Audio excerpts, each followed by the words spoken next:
Yes, I hear you, but nothing is. Okay. Good evening. Yes, you can go ahead and start. Great. Good evening, everyone, and welcome to the Leon County School Board meeting. Today's date is August the 4th. We are meeting partially in the Aquilina House Center, and some of us are meeting in our homes due to the COVID-19 virus. We're happy to have you with us this evening. Our opening item calls for the Pledge of Allegiance, and we're going to ask Superintendent Hannah to lead us in the Pledge of Allegiance. Yes, ma'am, Madam Chair. If you would, please rise for the Pledge of Allegiance.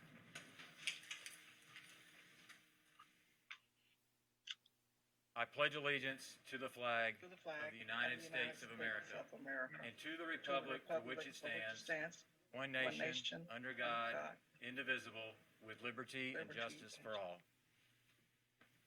Thank you. Ms. Woods, would you please read the changes and additions to the agenda? Madam Chair, I'm sorry, I'm not prepared with that. All right, that's okay. I happen to have them right here. Okay. The changes and additions are as follows. Item 1, 1202 FSU Challenger Learning Center, reference only number 5570. Add additional documentation. Number 2, add item 19.03, Michael and Susan Dell Foundation Actionable Insights Grant. This item had additional changes that were made before it could be placed on the agenda. Item 3, add item 19.04. The superintendent recommends approval to advertise amendments to 8450 Communicable Diseases for a public hearing and adoption on September 8th, 2020. The information for this item was recently finalized.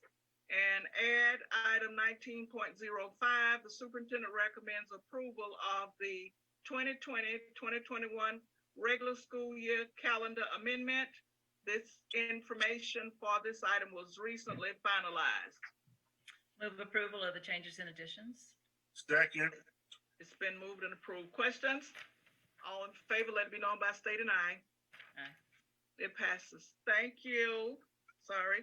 Superintendent spotlight. Superintendent, are you ready tonight for that? None this evening, Madam Chair, but next week we are going to have us a spotlight.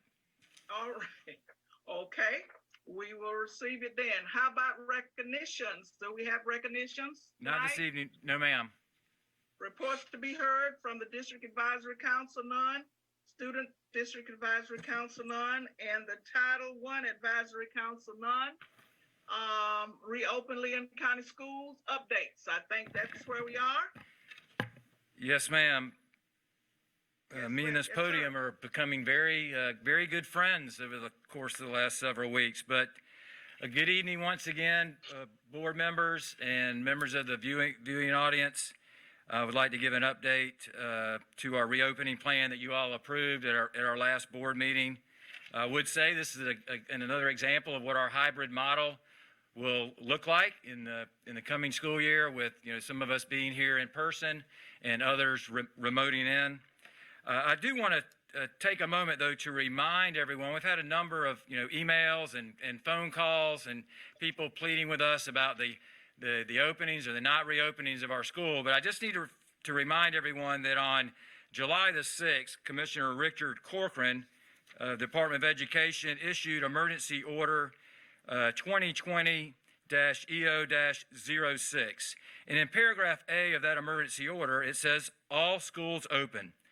Upon reopening in August, all school boards and charter school governing boards must open brick and mortar schools at least 5 days per week for all students. And we have heard, there's some folks actually in the front of the Howell building tonight. I think maybe their actions need to be directed. We didn't ask for this order. We are implementing this order or potentially risk losing tens of millions of dollars in funding of our public school system. And we are all responsible, fiscally responsible, fiduciary responsible to ensure to the safety of the funds that we receive from the state of Florida Department of Education and from the office of the governor through the FEFP. So I just felt like I needed to remind everyone of that executive order that was issued on July the 6th. And those of you that tuned in to our last 4-hour board meeting, you saw where we the board voted on the reopening school plan. It was unanimously approved. We have now submitted documentation to the State of Florida Department of Education. Ms. Gregory did that before the deadline on July the 31st.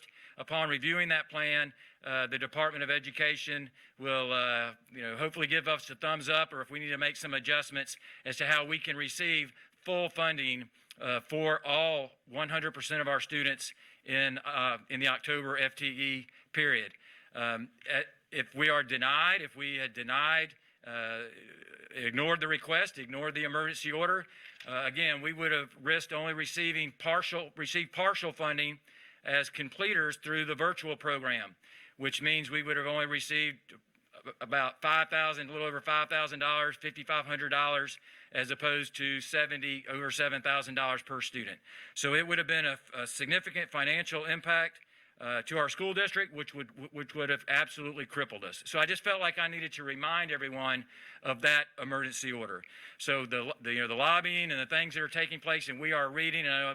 Board member Chair Rasmussen is here. We are reading and we are listening, but again, we are held by this emergency order. As far as the current enrollment numbers, I'd like to report that as of 4 o'clock this afternoon, we have 16,814 students who have chosen to return to school, brick and mortar face-to-face instruction, and we have 12,847 students who have chosen either the Digital Academy and or Leon County Virtual School. The number for Leon County Virtual School is hovering right around 300, so the vast majority are choosing that Digital Academy, which has all the elective offerings at each of our school sites. It will have the live instruction, the taped instruction, and the interaction, the daily interaction with our teachers and our students. So those numbers again, 16,814 return, 12,847 have enrolled in the Digital Academy. So at this time, I would like Dr. Alan Cox has some news to share as far as the health and safety measures. We have, this is obviously our number one, our top priority. I met yesterday with our cafeteria managers at Godby High School who were returning. As a matter of fact, 100% have asked to return this coming school year, and to reassure them of all the safety measures we have in place and the things that we will do for them in the weeks and in the months to come. So at this time, Dr. Cox, if you would give our board members an update on the health and safety precautions that we are taking in some of your conversations today with those in the medical community. Okay, great. Thank you, Mr. Superintendent. And all right, so I have a number of things that I want to present to everybody, but I want to start with having Coco McClellan. She's a nurse, works for the Leon County Department of Health. She is our liaison and does a lot of the contact tracing. She supervises, I think it's 8 RNs that also work in our schools. And Coco, I've asked her to come on and kind of give an update, a COVID-19 update of our area. Coco, are you on?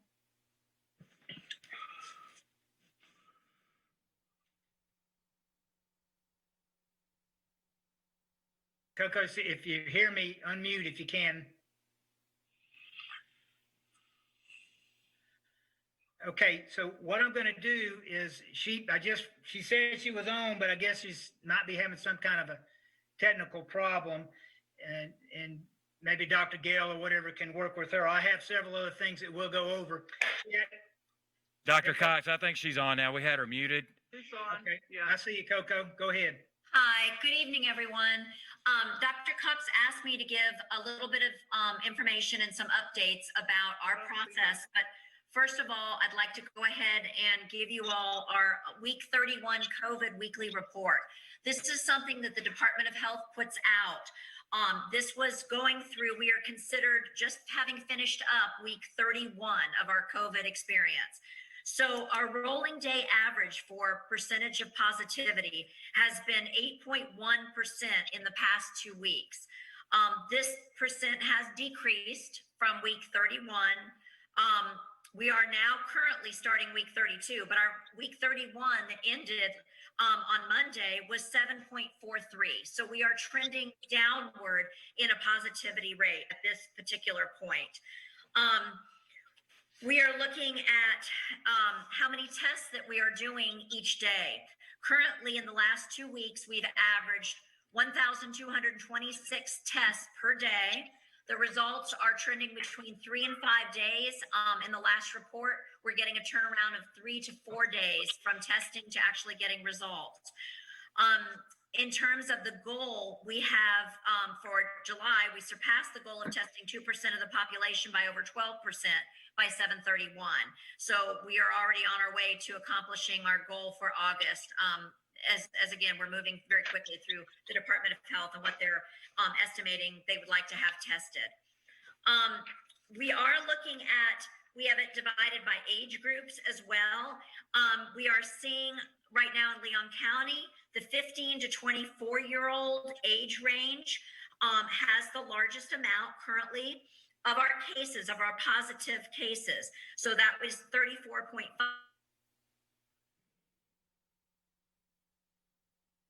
Is 4.3%. So that gives you a little bit of information about education and our students from there. Can you have her This repeat that? I think information is she got. available through the Department of Health as well. In terms of our contract tracing, Coco, real quick, you got to blurt it out on us. Can you repeat the positivity numbers again? Well, we started at right by age 15 to 24, and then you went out. sure, I'm sorry. I think the rain has kind of messed up a little bit of my service here.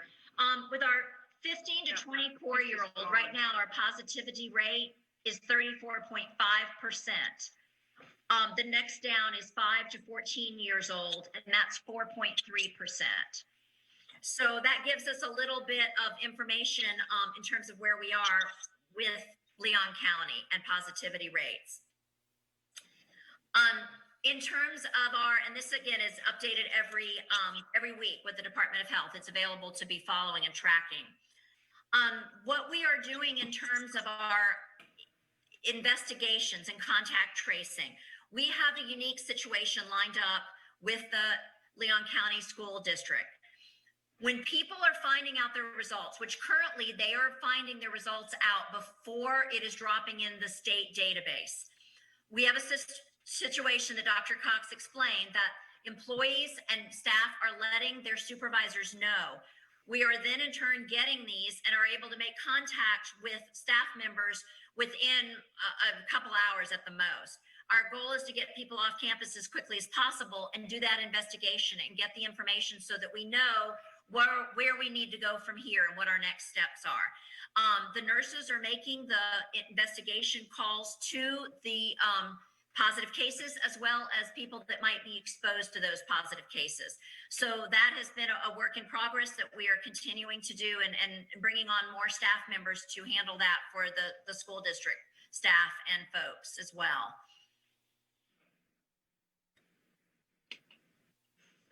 Thank you, Coco. Now, we've been working that process, everybody, for, I'd say several weeks. Coco, how would you say it's going? I think it's going very well. As soon as we get the information, we're turning around and we're talking to people. And I feel a lot more comfortable because we're actually having a nurse that is calling these folks and is asking these questions. They have someone they can call back if they have more questions. It's not just a voicemail, here you go, this is what it is. So we've got someone that's actually a live person, a nurse, that's investigating and staying in contact and giving further information. And as I said, we're also expecting to bring on more folks as well in the next. Yes. Okay, so if you look at the goal is to get the folks off the campus as soon as possible, and also give them information about their options and what they're to do. So that's kind of the two big reaching goals we do with contact tracing. Alan, excuse me. I have a question for Coco while she's still on. Coco, thank you for being a part of us and working so closely with Alan. I know that we're in really good hands and have a great relationship with the Department of Health. One of the things that I'm hearing our teachers say and our principals in our schools is, what is the number? What is the number when we close a classroom? What is the number? What is the percentage when we close a school? What do we need?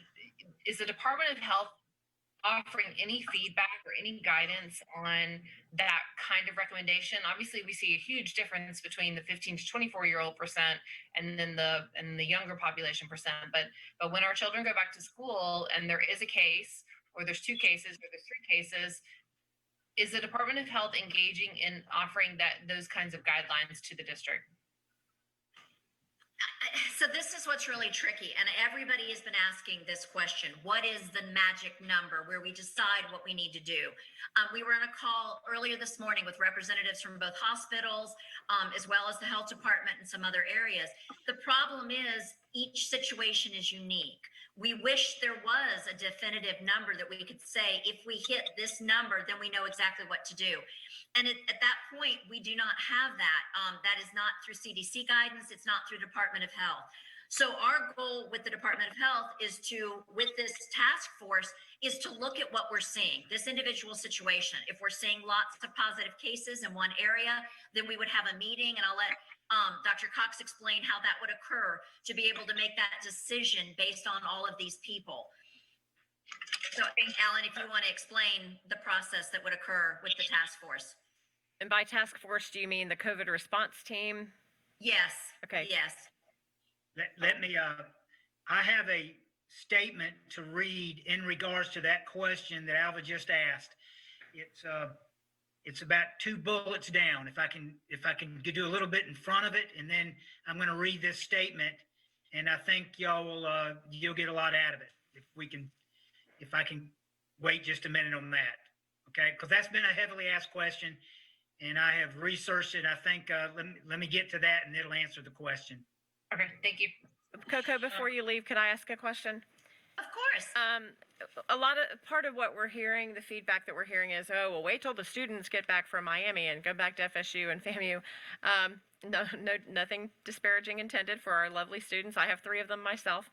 But I'm wondering about that age group, the age range, the 15 to 24. Is there a way to parse that out so that we could look at an age range that's more similar to our student population, or is that irrelevant because we're talking about community spread?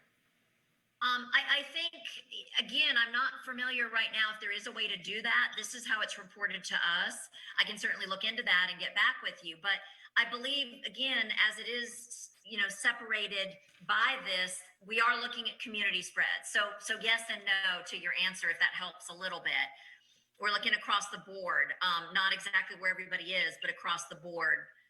I just heard anecdotally that the collegiate, this is very anecdotal off the record, but I'd heard that the collegiate exposure or positivity rate was above 30%, and I didn't know.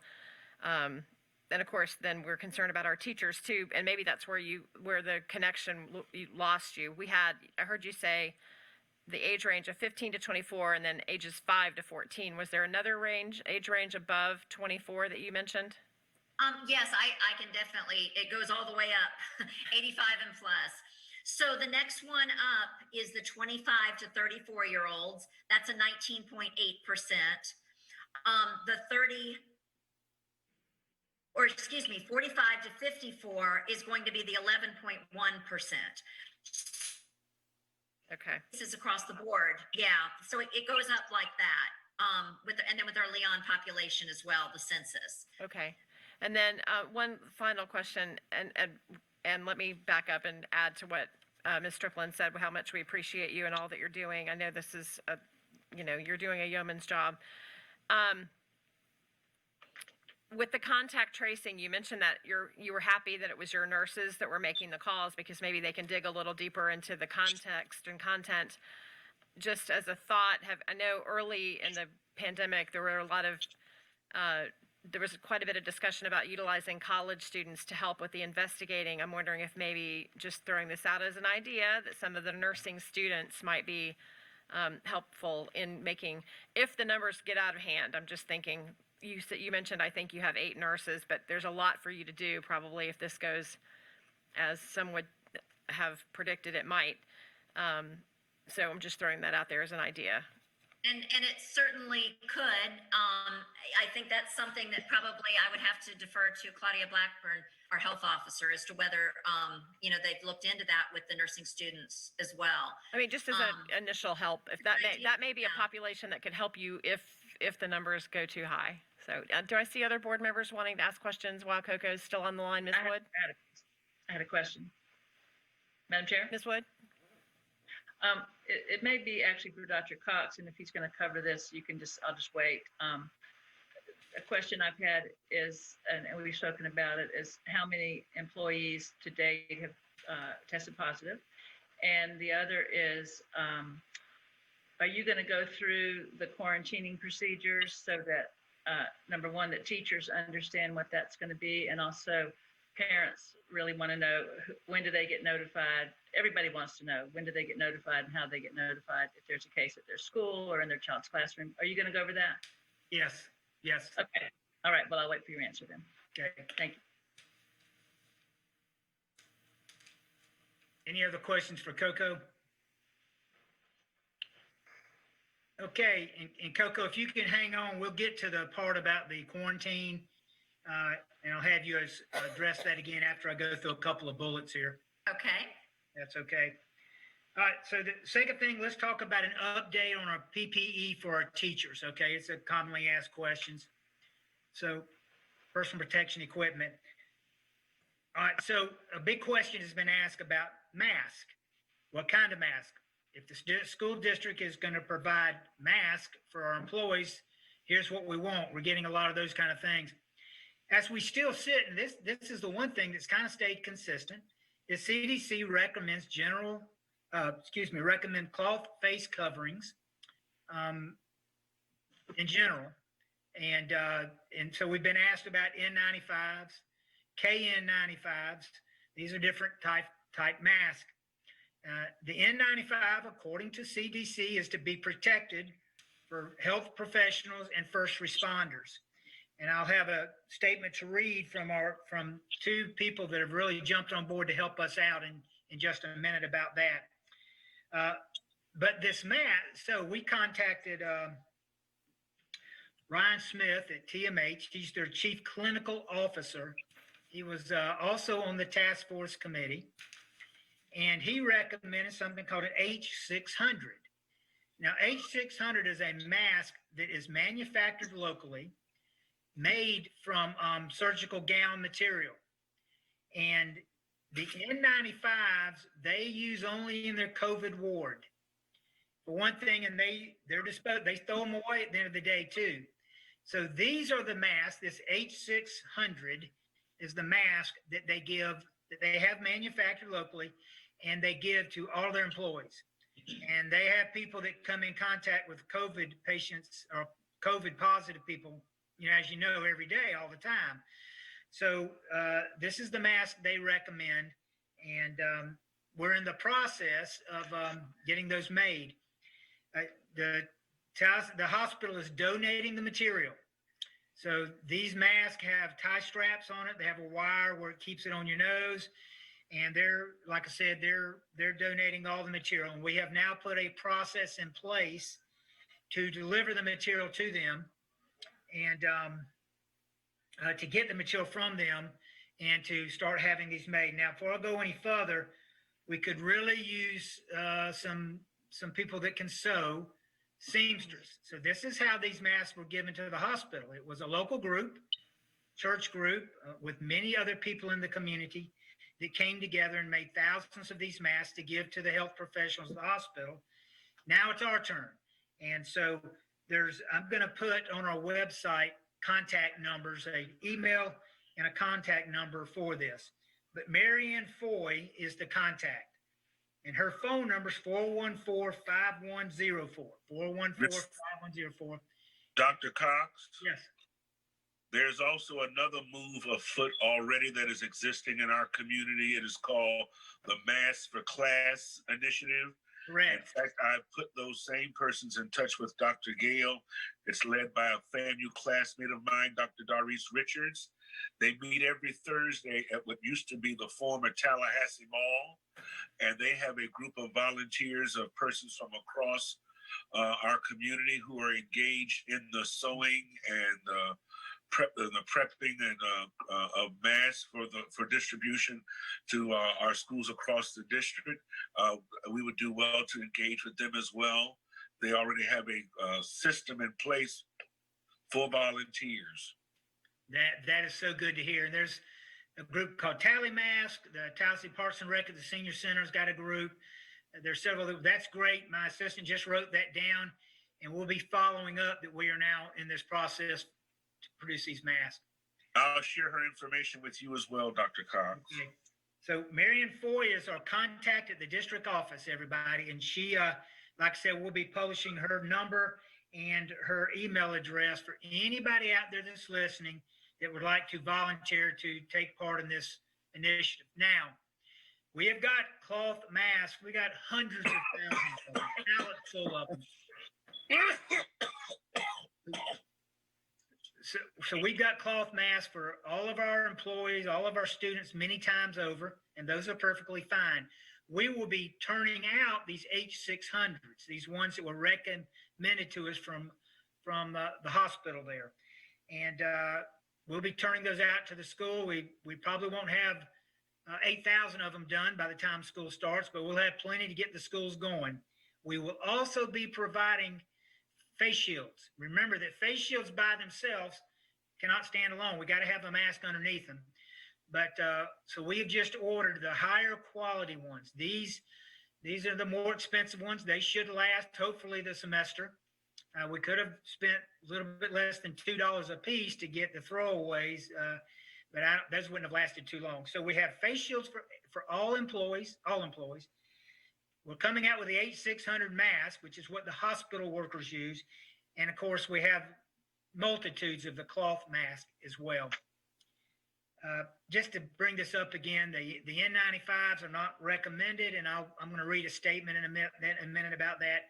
There's another one called the KN95. It is the Chinese equivalent, and the hospital folks that we spoke to today did not address those. Don't know if that's good or bad. We just didn't address them. So that's what we're doing with the update on PPE. That's the Marion Foyce, the point person of the district to help get these things manufactured. Dr. Cox, Yes. you mentioned earlier about the halyard material. That is what the mask makers have been using. And if employees have their own masks that they like, can they get some of the halyard material to actually apply it to their mask? I know I did that myself. I got some of the material and I sewed it into my mask. Is that available to employees?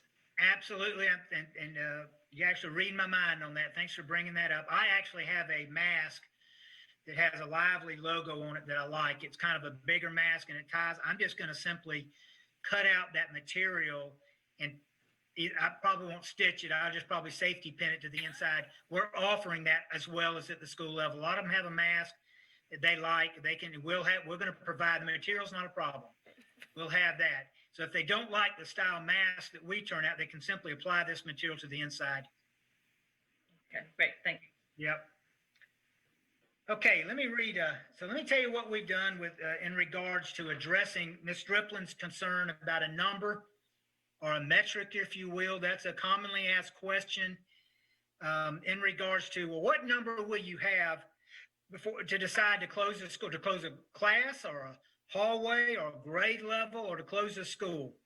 And so we needed some expertise outside of us to help with this decision.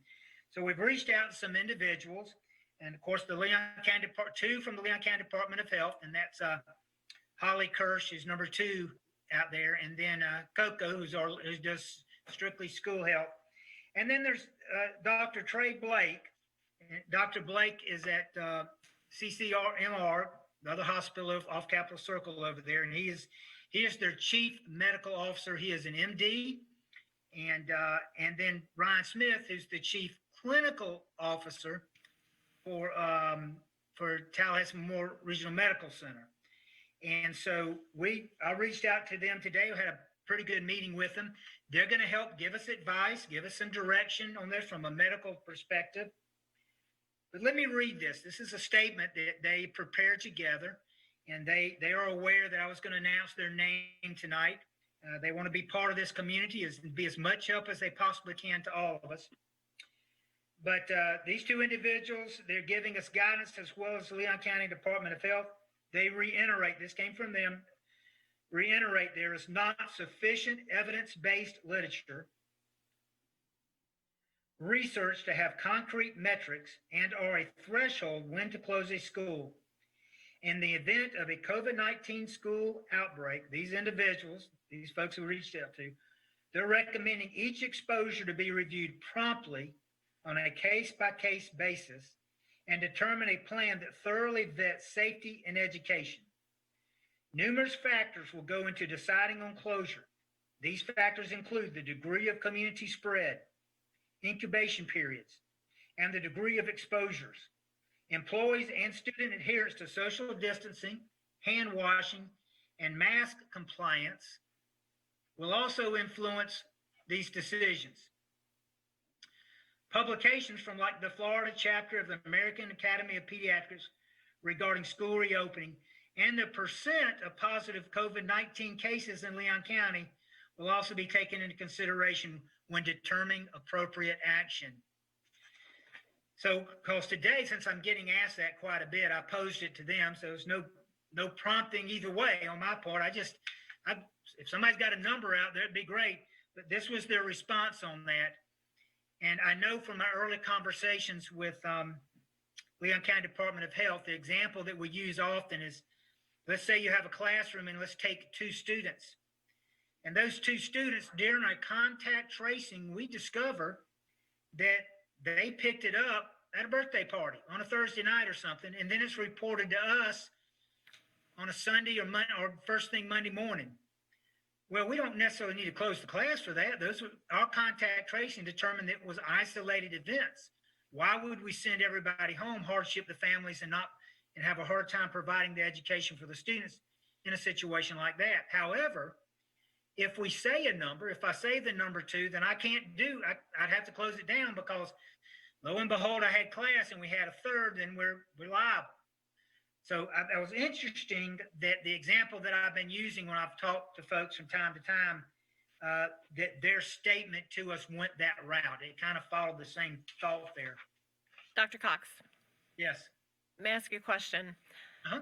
So just for example, the 2 students, you find out that they got it from a birthday, or that the common denominator appears to be that they were at a birthday party. Do we then look at the entire class to see if other classmates were within 6 feet for more than 15 minutes with No. masks to determine if they then need to be tested? Okay, so my example was they were at 2 separate parties. Okay, I'll just illustrate an example where they got it totally independent. But let's go back to that example. Okay. So then that's where Coco and her team of 8 RNs that did the contact tracing for this whole area of the state of Florida all summer long, they will then do the deep dive investigation. And then they'll come back to me and the superintendent and the medical folks that have volunteered to help with this, and they'll tell us, they'll say, okay, yes, little Johnny and Sally over here were at this birthday party. The parents have validated they were within the 6 feet for more than 15 minutes. Then we'll come together as a group and make a decision which way to go with it. I'm just wondering, and I'll just say this out loud because I'm sure a lot of people are, and maybe you can address this later. So how then, and how quickly can we determine that Johnny and his friend Bobby were at the party, and they both, by the time we find out that they test positive, they're in high school, so they've now been in potentially 6 different classes over 2 days. When does, go ahead. In the policy that I'm going to bring before y'all when we get to items of consideration, it has a part in there about reporting. Okay. both student reporting and staff reporting. Now, the only way I can answer that, there's no way around. I'm still going to count on people out there to let us know, right? I don't have any way around that. But I will tell you this: we have been, we have had this summer to kind of work the kinks out of our protocol system, and it has gone pretty efficiently. Most of the time, our employees within an hour, a couple of hours, have gotten a call, and it's the same, very similar protocol that we're going to do with students. I'm just Except looking for at it the through a union- parent lens. How am I going to know? Or when reasonably should I expect to be able to be told? I already have a form letter that will be delivered to the parents of students in that class. Okay. If the little boy or girl in that class is an exposure case, then the parents will know. And they'll know within, As soon as I know. As soon as I get the information, have confirmation from the contact tracing, I'll send it.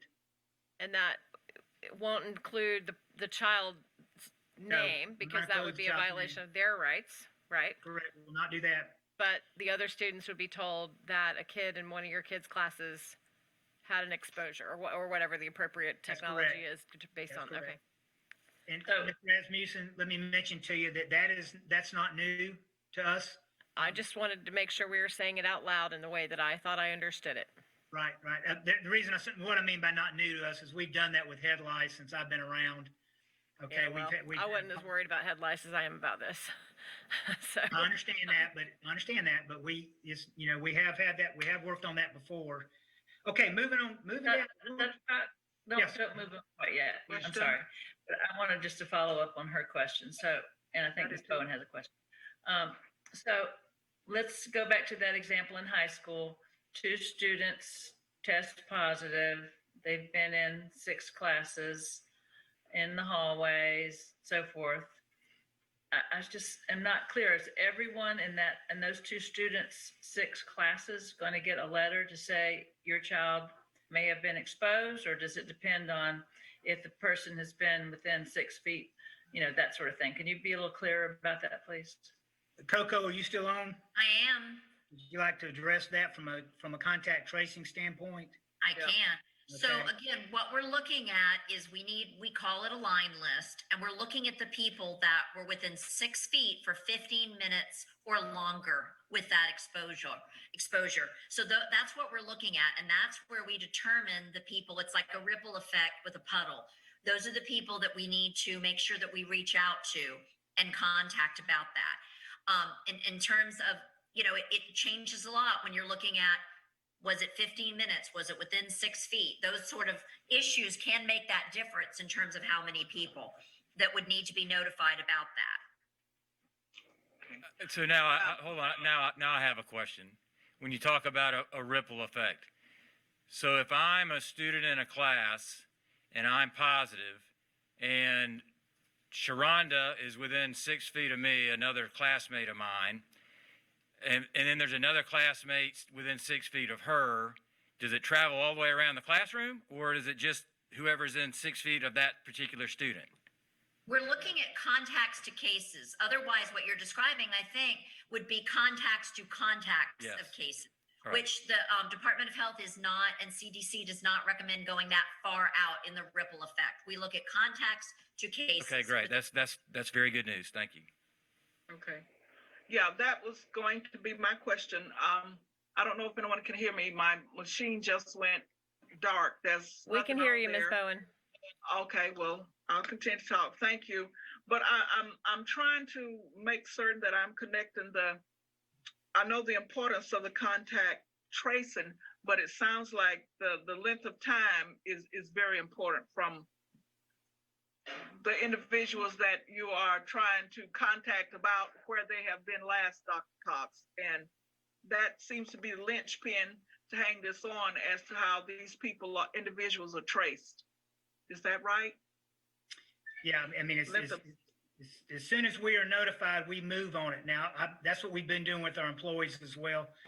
Okay. The minute yeah. I mean, it's and we got it. There's nothing. We've gotten it down to pretty quick response. All right. I think, can I ask one more question? So Sure, I Ms. think Wood. one of the big concerns from teachers that we've heard a lot from is they're within 6 feet of their Yeah.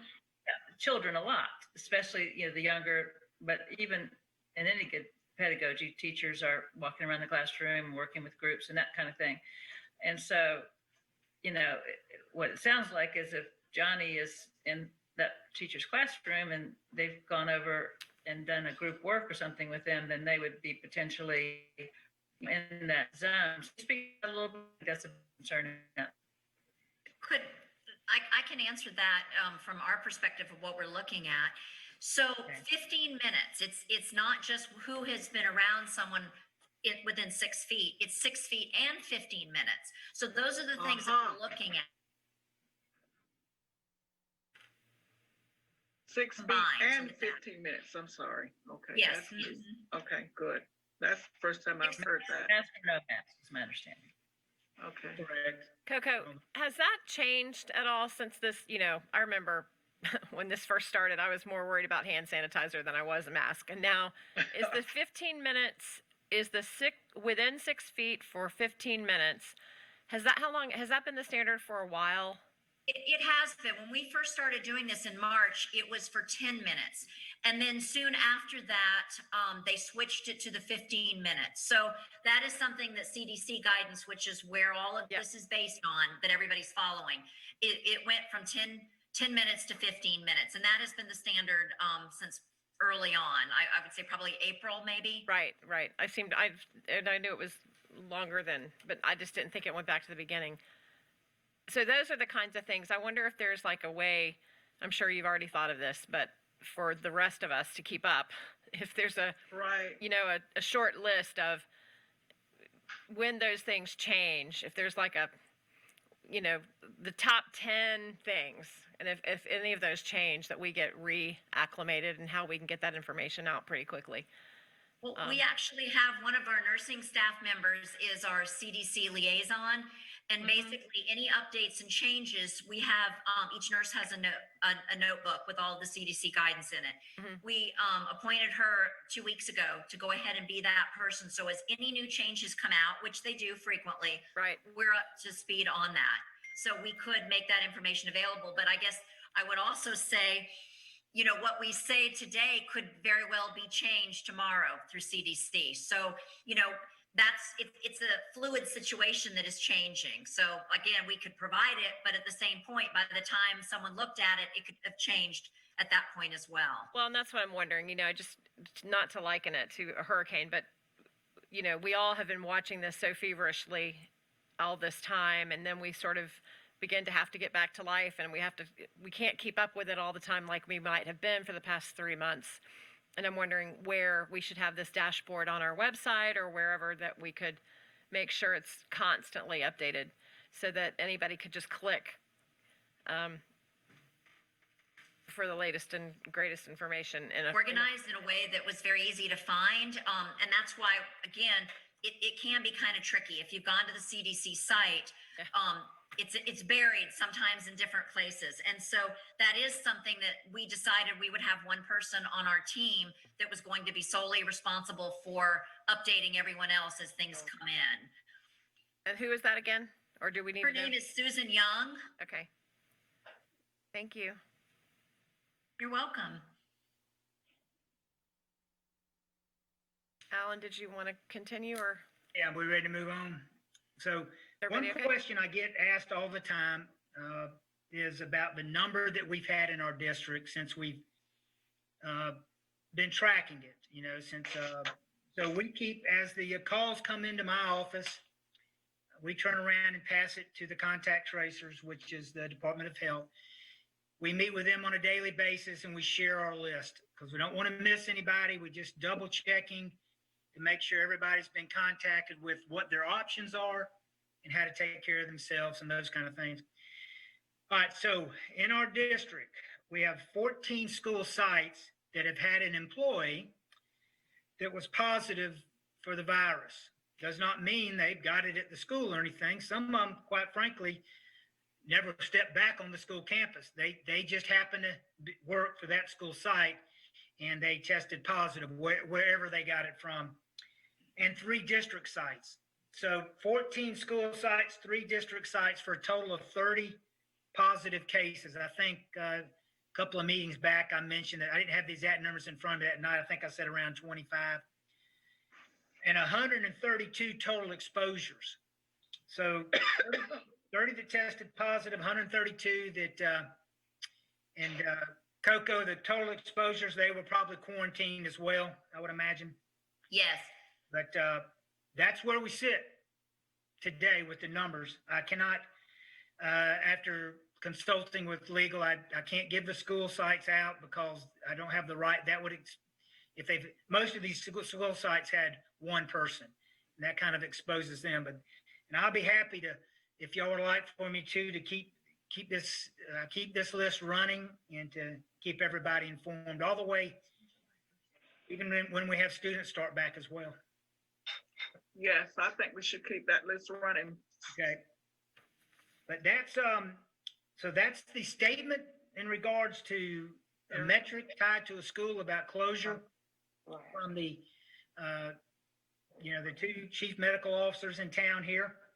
And that's the latest on the schools. Coco gave us the latest information, and any help we can get with manufacturing some of the masks, if teachers choose to want to use these masks, that would be great as well. That's my report. Thank you, Dr. Cox. Okay. Thank you, Alan. Thank you, Coco. I appreciate you jumping on again and all of your support and advice. And I've just told people, and I'll say it here: stay away from me. Stay away. Stay 6 feet away. This thing, I think we can solve if we just learn to stay away from each other. And because the thing that can cripple us is all of the quarantining when we break that rule. When we're within 6 feet, and now it doesn't even matter if you have masks. If you're within 6 feet and one tests positive, the other one has to quarantine, or numerous people will have to quarantine. So I sent an email out to District All today pleading to people to stay 6 feet apart, starting with me. And, if it's not, and not just professionally, but also in your personal life, because we see a lot of people. I was over at my buddy's house watching the NASCAR race, and I'm like, but were you on the love seat with him? I mean, stay 6 feet apart. So, starting right with me, if we stay 6 feet apart, we will not be subjected to the mandatory quarantining. And wear your mask. When you're indoors, wear your mask, especially when other people enter your office or enter your space. And then just flat out tell people, back off or back up. But if we can do that professionally and personally, we can avoid a lot of the quarantining that potentially could cripple our reopening. It can. Because that's one of the things that concerns me the most is, well, this person got this and this person had that. Well, I was within 6 feet. Just don't be within 6 feet of another adult unless it's your spouse, significant other, or your child. And so I am pleading with all of our employees to practice that. And if we do that, then we won't have to quarantine nearly as much. For teachers and working with children, and whether maybe it's a 5-minute session or it's not, prolonged, I don't know, we'll have to figure those types of things out. But at least for us as adults, we need to practice by the same guidelines that they're saying of the 6 feet, whether we agree with it or not, because we don't want to be triggered to go home. So I sent that out.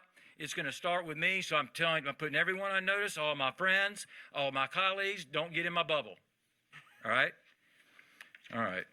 So next, I want to talk a little bit about employees and employee information. There's been discussion about leaves of absences and ADA, potential ADA language, and I want to review that. I know Ms. McAllister sent out an email last week and sent another one out late last night. She had a procedure today, so she's not with us. But I want to read some language for our employees.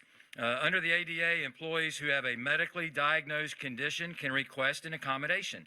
The district will review each request on a case-by-case basis as is required by the ADA.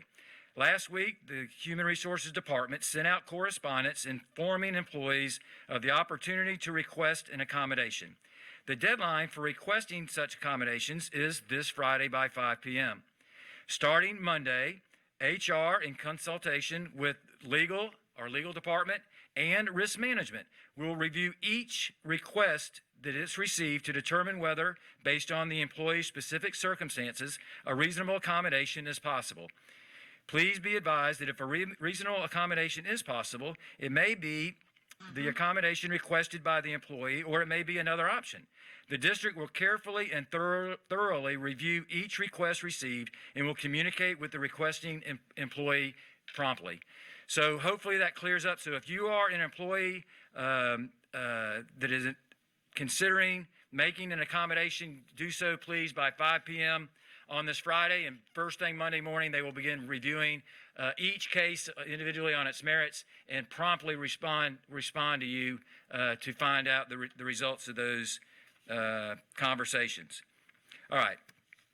So we started, we met with members of LCTA. We have MOUs with LESPA and 1010 that will be forthcoming. I feel very encouraged with our initial conversations with the teachers and teachers union. They presented us with some documents we're reviewing, but I am very encouraged with the dialogue that we're having with Mr. Mazur and their folks. So that's kind of the update there. Principals are finishing up their master schedules this week. And we'll have those completed by the end of the week. I've looked at preliminary class size numbers, because one of the big things, from the task force was to reduce density in our schools and in our classrooms. We saw, again, where there's about 17,000 students who want to return, about 13,000 that don't. But I'm very encouraged about some of these numbers. I'm seeing some classes or some schools that, because we've given them the flexibility of digital, brick and mortar, or the hybrid. By giving them these options and principals having discussions with their employees, once they have those discussions, then there's buy-in, and then they're going to do it with intention, and as opposed to be saying one size fits all. So we have given our site administrators the autonomy to work with their staff, to talk to their staff members. I'm seeing, again, class sizes in some of the hybrid classes, less than 10 students in the class. Depending on the situation, some of the ones where they split it out, brick and mortar and digital, it may be 13, 14, or 15 students. And then there's some in elementary school where K2 is, they're working on the brick and mortar digital separation, but 3, 4, 5 is doing hybrid. So it's really pretty cool to watch each individual school as they develop these plans and also working with their people. So I'm very encouraged about these class size numbers, and I think our teachers are going to be too. It's not going to be the 24, 25, 26 kids jammed in our room. So when we talk about the social distancing, I'm again encouraged by this. And then we're going to leave to the teacher about the masks. We're going to say those masks are required, and then we're going to leave it up to that teacher to give kids mask breaks and things like that. But we'll continue to have discussions with Mr. Mazur and his team. An update on devices. We had a conversation last week. We did get news though that 4,500 devices that we ordered in addition have shipped. That will help supplement to get the school year started. Soon we will be contacting all of those students that have signed up for digital academies to see if they have a laptop or a computer at home that they can use until we receive our shipment in. Once we know those numbers by school, then we can distribute those resources we have at the school level and at the district level to accommodate all those students, and then we'll turn to the students that are physically in the school to work with them as well. So there's some good news finally on the device front, and us working with our principals first to find out for the DA kids how many of them have computer stations, fixed stations, PCUs at home, or laptops at home they can use, and then we'll supplement those kids and then turn our attention to the kids in brick and mortar. Ms. Gregory, is there anything you would like to add on the academic services front? We are just working diligently to meet the needs of our schools, and we've got some professional learning we're rolling out. We are looking forward to the finalization of assignments and assessments for teachers to work on in the coming weeks. And then we are also working on integrating Canvas with Focus and getting that to go live by shortly. So that's all we've got from academic services tonight. Well, and I can speak personally from the update at my house. I called before I came over and I heard the tutorial going. So a lot of our folks, or some of our folks, have taken it upon themselves. They're looking in Canvas, they're getting tutorials, they're learning more each and every day about the platform, messing around with our new content that we purchased to kind of get a head start. Well, we're excited again to give teachers that second week of pre-planning, which will be huge.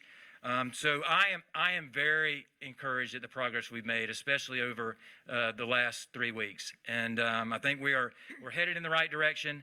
I feel good we'll get there with our teachers and with our LESPA and 1010 employees as well. And then we'll do everything we possibly can again to keep us safe, to keep all of our employees safe, and to get our kids back in school as required by the emergency order. And before I take your questions, I'm gonna conclude. I received an email late this afternoon from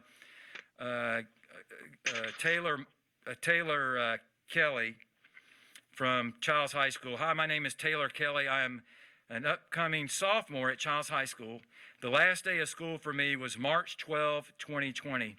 I was supposed to leave for a cruise for spring break, but unfortunately, I was unable to go because Superintendent Hannah's email stated that anyone who goes on a cruise must quarantine for 2 weeks.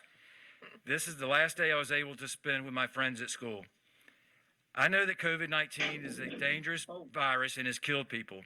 I am not suggesting that it is similar to the flu, but any virus is dangerous to people who have a compromised immune system and the elderly.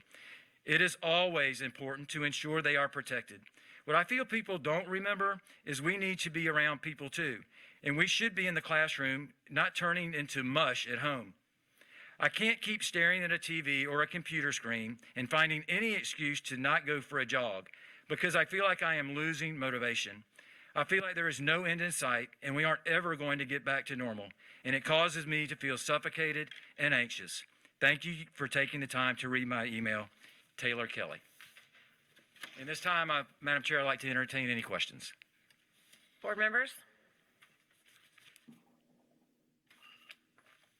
Don't let this seem like we are uninterested. We've spent a lot of time asking him a lot of Yes. questions lately.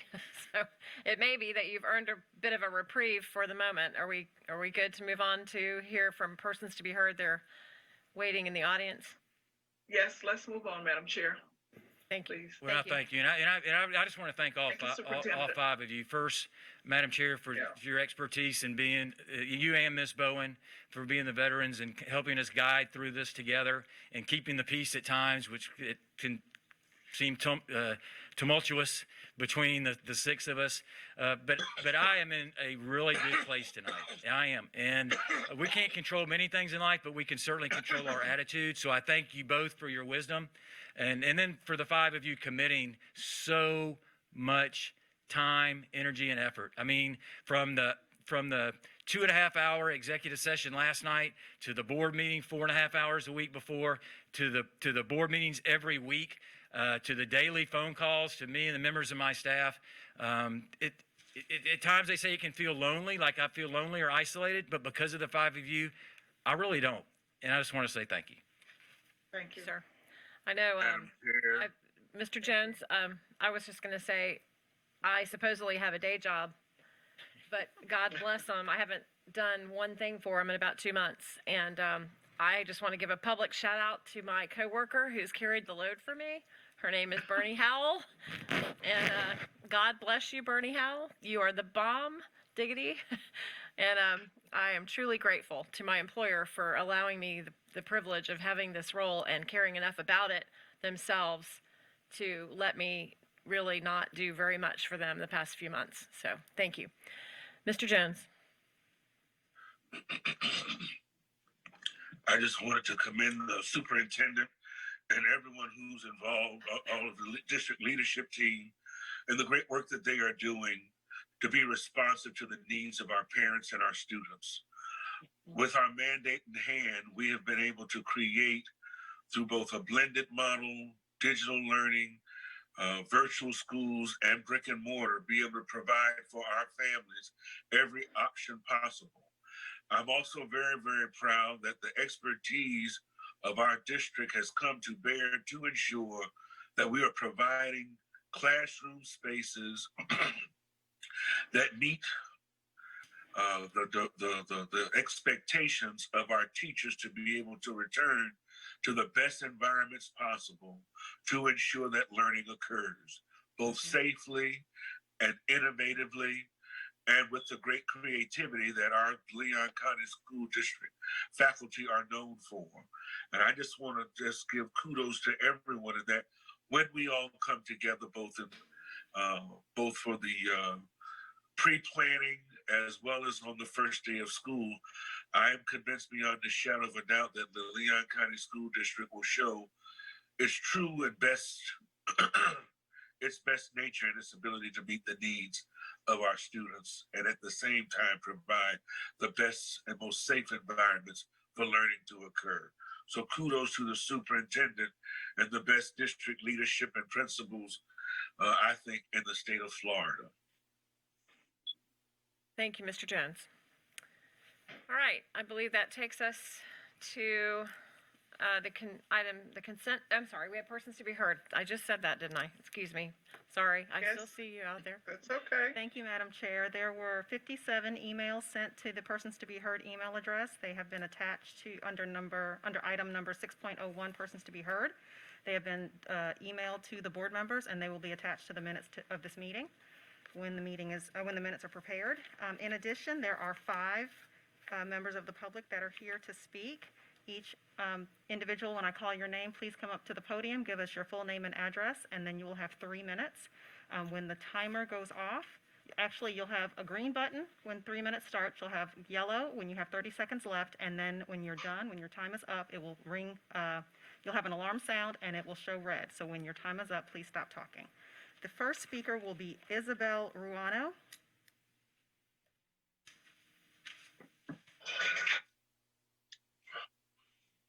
Greg, they heard that. Oh, Jesus. Ms. Bowen? Okay, you're muted now. Thank you.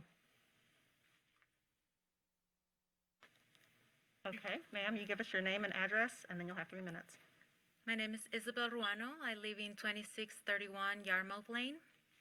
And I am a parent of a child in the Leon County school system.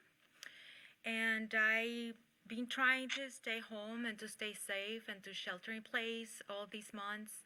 But after seeing the live stream last week, I saw many parents that came, a group of parents that came to speak. I felt like I had to come and speak as well and take a risk of being here.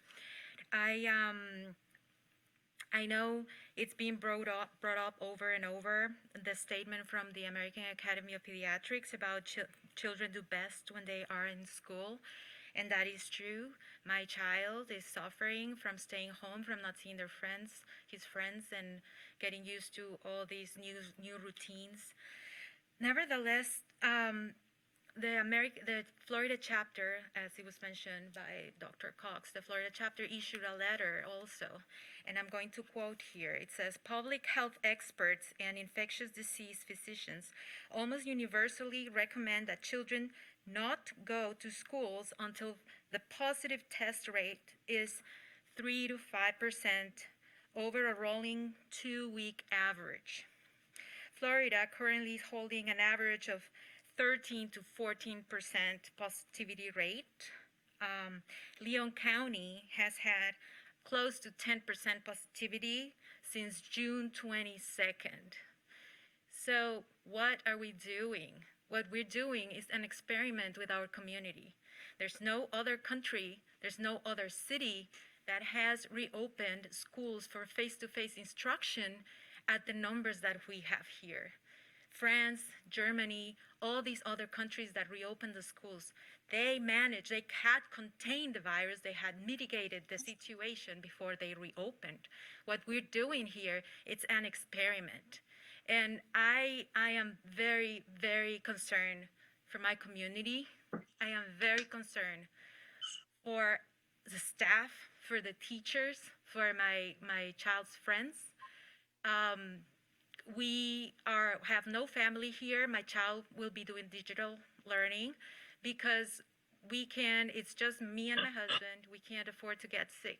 So I urge you to think about this, what we're doing here, and I urge you to take the responsibility, and I challenge you. I understand there's the order from the Education Commissioner, but I also know, I'm aware of the Orange County that's requested a waiver, and they were told there was no need for a waiver. So I believe this is something we have to look at as Leon County School Board. Look at what happened to Orange County. They did not need a waiver. Thank you. Thank you. Okay, the next speaker is Jessica Barthley. Forgive me for butchering your last name, I'm sorry.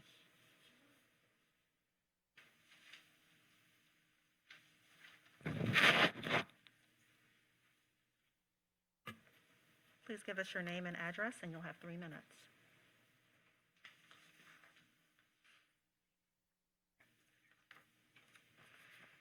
Hello, my name is Jessica Barthel. I live at 1001 San Luis Road. I am an art teacher at Rickards High School. So I come before you today first and foremost because I am tired. I have been struggling and I have been fighting every step of the way, just like I know you guys have been, first and foremost. The summer leading into my first year at Rickards, I lost my father and within a few months my grandfather.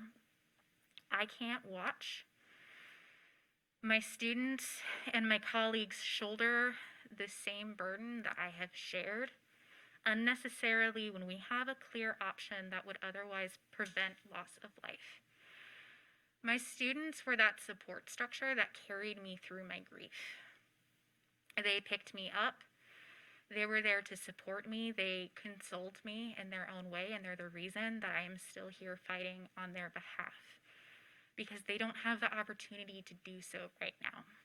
That kind of grief and losing an immediate family member is something that completely wipes you out. My father died of an infection that was uncontrollable over the course of a few months, and I thought he was going to be fine. I really did. And having him ripped from me, even as an adult, is something that I still struggle with years later. This plan is not, and I'm going to speak in a minute as an art teacher, but this plan is not and never will be feasible or equitable. And I apologize because I know how much work has gone into this. But in trying to pursue the endeavor to please our constituents, we're allowing for risks that can only be described as grossly negligent, which this board will be held accountable for. I'm an art teacher. I have 4 large tables and a crap ton of shared supplies in my room. And despite repeatedly asking about how we're supposed to manage those supplies, I haven't been able to get a clear answer. Not all of my supplies can be easily sanitized. And if we're doing a hybrid model, we're assuming that my kids at home have the same supplies as my kids in my classroom. My kids don't have colored pencils. I'm a high school teacher. I raised over $800 from the community last year to get each of my students supplies. I delivered those by hand to 150 addresses, 30 of which I couldn't get to because I didn't have an updated address or a way to contact that student. There are ways to make this work online, and I again understand we have an executive order, but this executive order, and we know this, is unjust, and it is not fair, and it is not safe, and we have seen Broward County take this on. I see my yellow light, so I'm going to start wrapping up.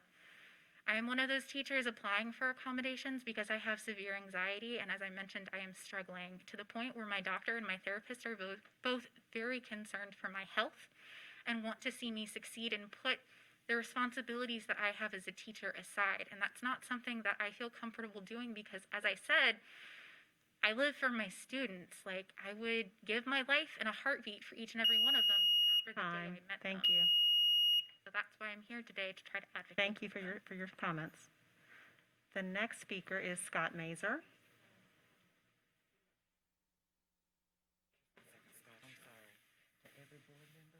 Okay, yes, ma'am.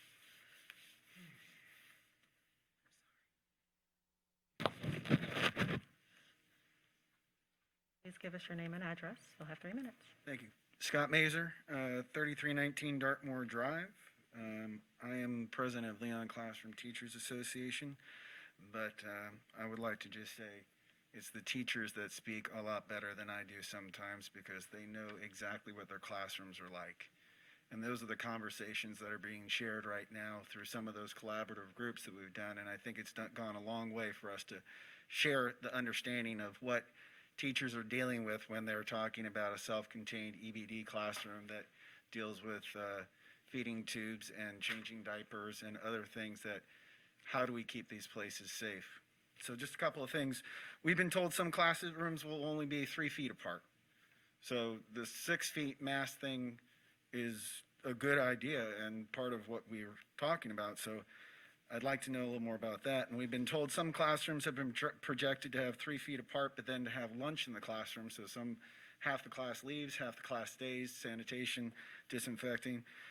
We've been told that schools will have 6 feet apart, but no masks. We've been told that faculties will be asked to come back to school for a back-to-school lunch and be 6 feet apart, socially distanced in their cafeteria. We've been told that, we've got pre-K, ESE, special area, SLPs, the arts, that all have questions that need answering, which comes back to clarity and communication. So as I said, the work groups have provided some information, but we have an immense responsibility, a shared responsibility, right? I mean, we are here to go ahead and make sure that our students and our staff stay safe. And this is, as everybody says, and I'm not allowed to use the term sometimes, an unprecedented time, right? But there are consequences to the choices that we make. And right now, when it comes down to it, we've also heard that there's a morale issue. And we share that morale issue because people are feeling in their certain ways. We're dealing with a lot of not just student anxiety, but teacher anxiety. This is a mental and physical health impact that's happening to the community, which includes our students and our teachers and the staff that will serve them. And as you've heard, they're willing to sacrifice everything because they want to give. But we cannot take advantage of them because they have such big hearts. That's the big issue here. One of the things that has come out is the ADA paperwork. They were notified this morning in the AM about that, and were given 4 days to make sure that if they hadn't done it, to go get a doctor to go ahead and take care of it. There's an equity issue right there of being able to kind of get that information in a timely manner to be able to go ahead and do it. So we've already asked, can there be some reasonableness that goes along with that? And an email was sent earlier today. We know about the executive order. We know that FEA filed the lawsuit for local control. These are things that we're fighting for. But we also know that in a recent Forbes article, they said that, students are the greatest transmitter of... Time. Thank you for your comments. I won't go that far. Thank you. The next speaker is Kim Strelo.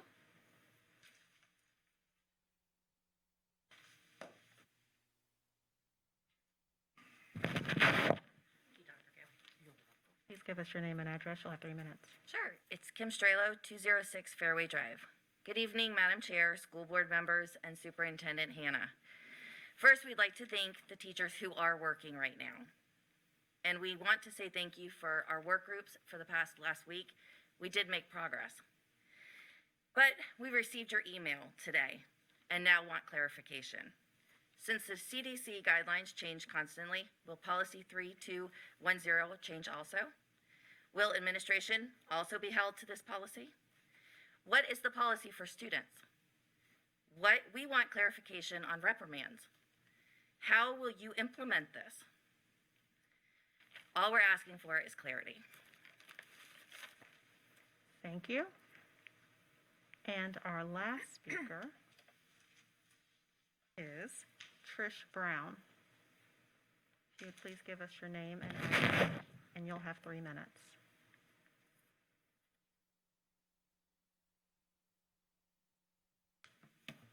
Good evening.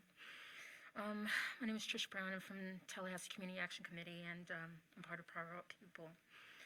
And I want to say that looking back, before while we were locked in our houses and, we weren't open up for business, I knew this day was going to be coming when we had started talking about teachers and children going back to school.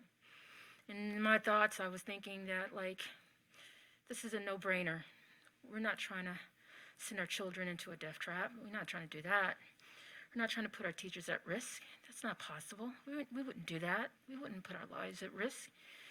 There's a lot of like places around this town that are shut down just due to the fact that we're still at risk and we're still in danger of contacting this disease. Even us in this room right here with the masks that we have that are not even qualified, 95 masks, we're at great risk, aren't we? There's no filters on these masks, right?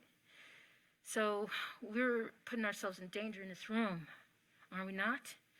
So my thing is that I think this is horrific that we are standing here like this, debating and trying to rationalize, forcing our teachers and our children to be sent back, our babies to be sent back to school. And we should be trying to keep our people, our children, our babies, our teachers, our staffs, we should be trying to keep them at home safe.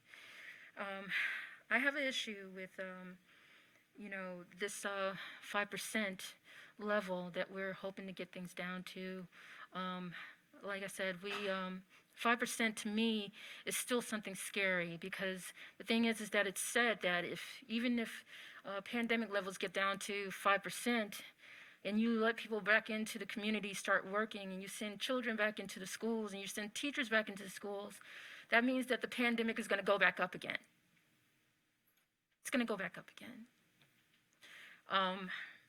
I feel that until we get this under control, until there's a cure, until we can say that we can guarantee that our babies' lives are going to be safe when they go back to school, I think that this is outrageous that we're doing this. You having to put a mask on a child and send him into a gas chamber and try to function and do the work in that class, knowing that kids can't really keep their hands to themselves, they can't keep their hands off their masks, they can't keep their fingers out of their mouths. I know that every one of you in here who had children, you know that they bring germs home. And they get colds, and you get those colds too. So my thing is that we can't guarantee that our children's lives are going to be Time. Thank you for your comment. safe. So I'm asking that. Thank you, ma'am, for your comment. Yes, but I'm asking. Thank you, ma'am, for your thanks, comment. Please try to think twice before. Thank you for your comment. You're welcome. Please sit down. Madam Chair, that's it for public comment. Thank you, Mr. Kenny Williams. That takes us to the consent agenda. Is there a motion to approve?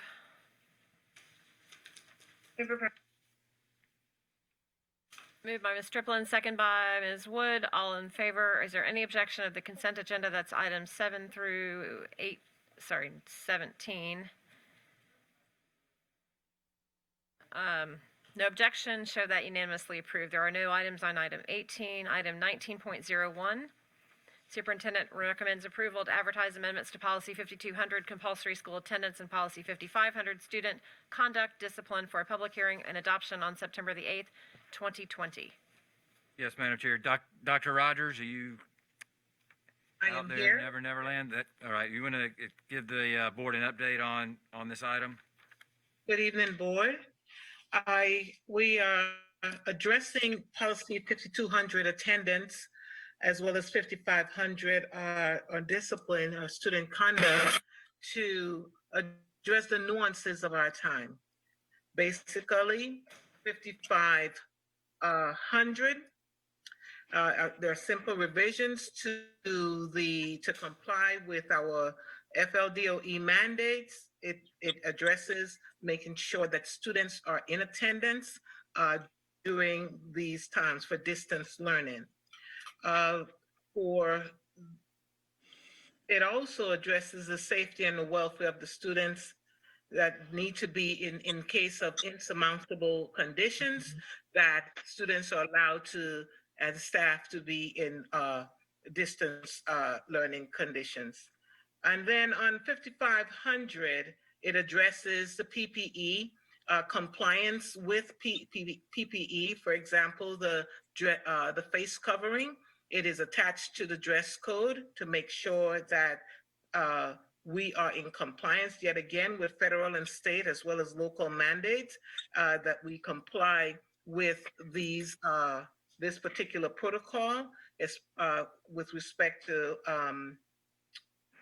wellness and safety protocols that we have in place. That's it. Any questions? Dr. Rogers, Ms. Wood?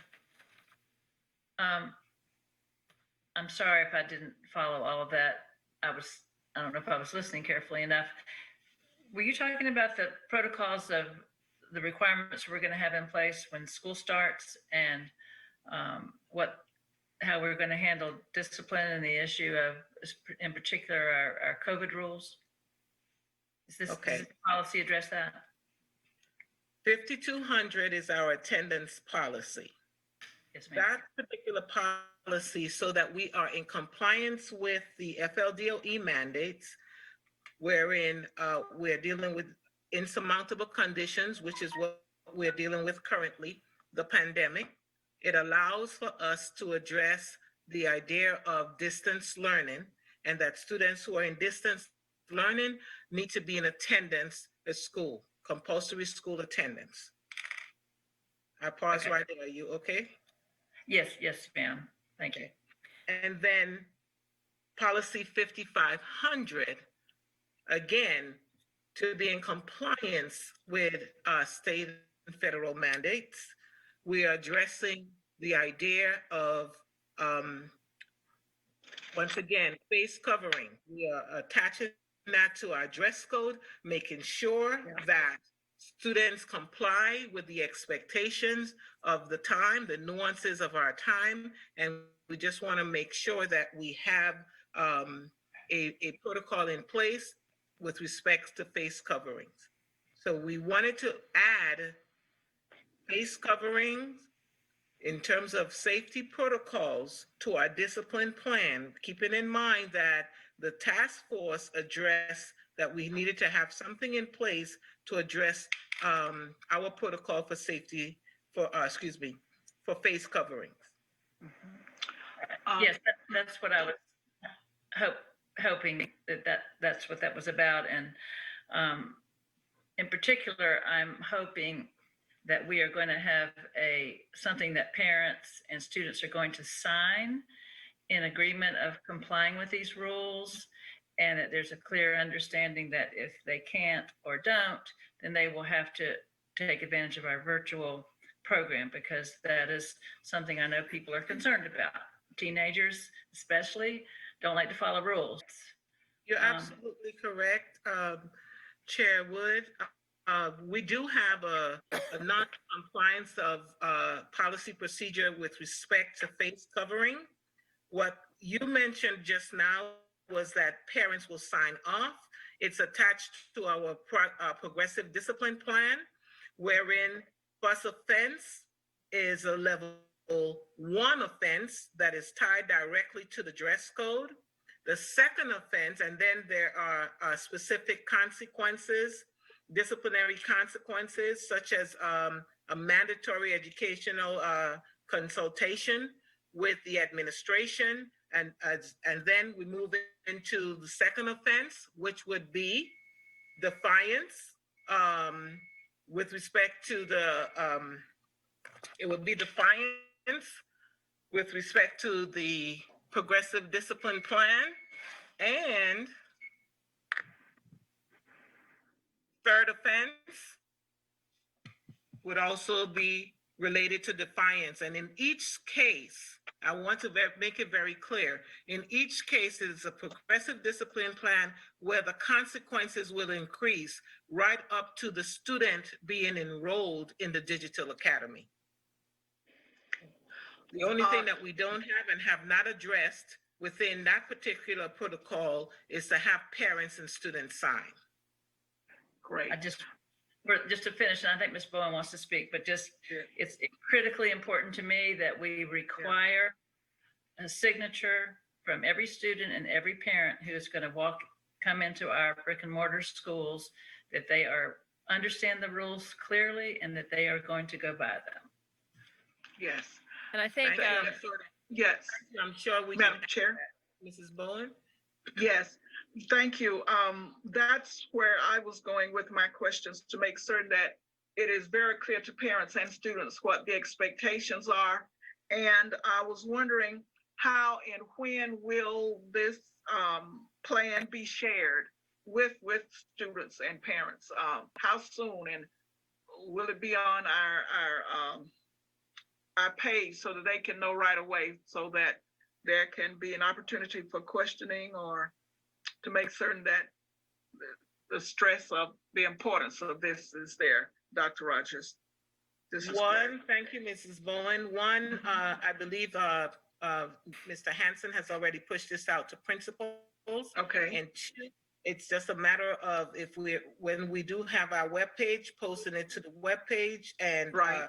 so that everyone can have. The only thing, as I want to reiterate, is that we did not have it where the parents and students sign off. But if this is the desires of the board, I'm sure that we can make that happen. Okay. All right. Well, if I can add real quick, Dr. Rogers, this needs to Ms. Wood's point, and I'm sure the other board members, this needs to be a standalone item. And this expectation needs to be a standalone item. Yeah. And they need to sign a standalone form that addresses this issue. Correct. And they need to be very clear of the expectations from the day they step foot on that campus. These are the expectations.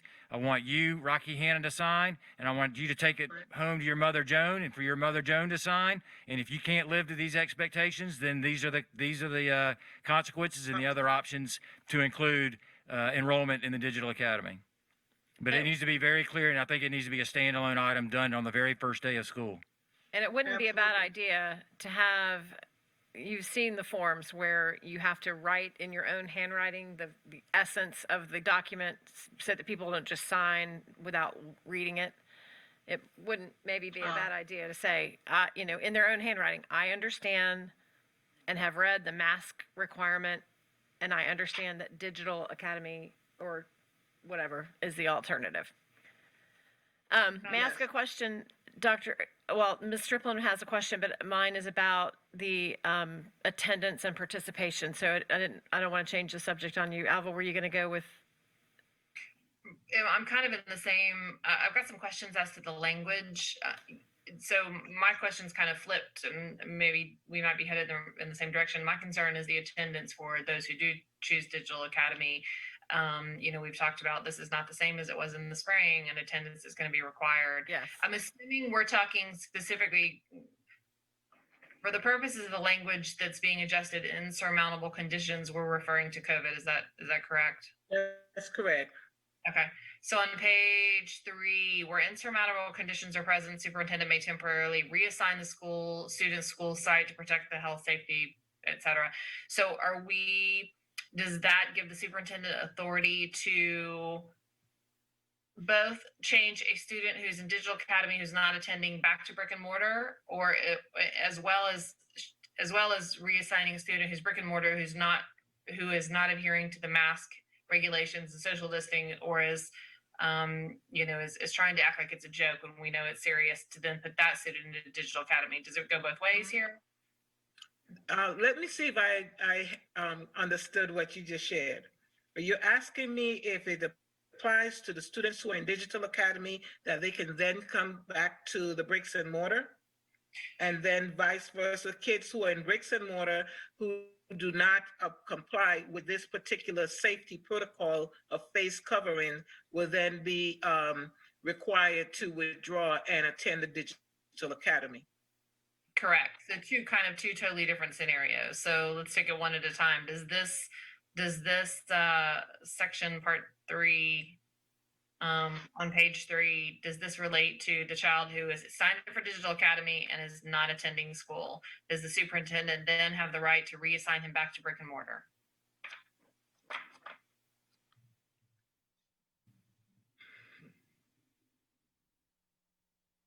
I will be honest with you, that was not the thought process there.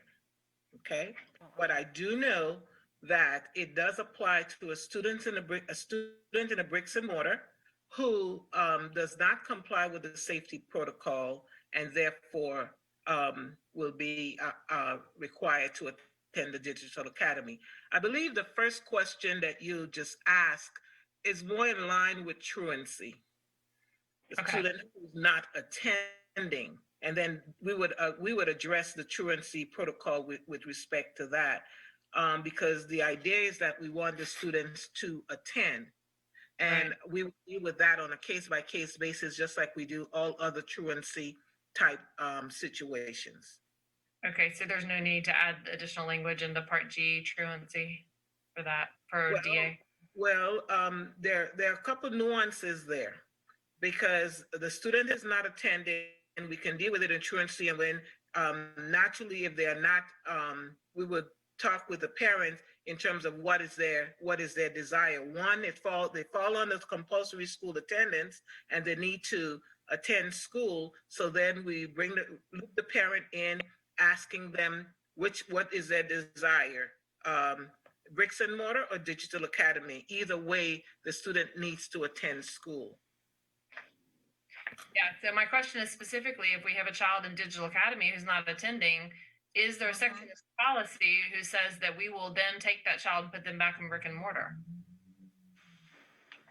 And to piggyback on that, if there's a situation where, because I've heard the superintendent say that the kids in the Digital Academy aren't expected to sit in front of their computer all day long.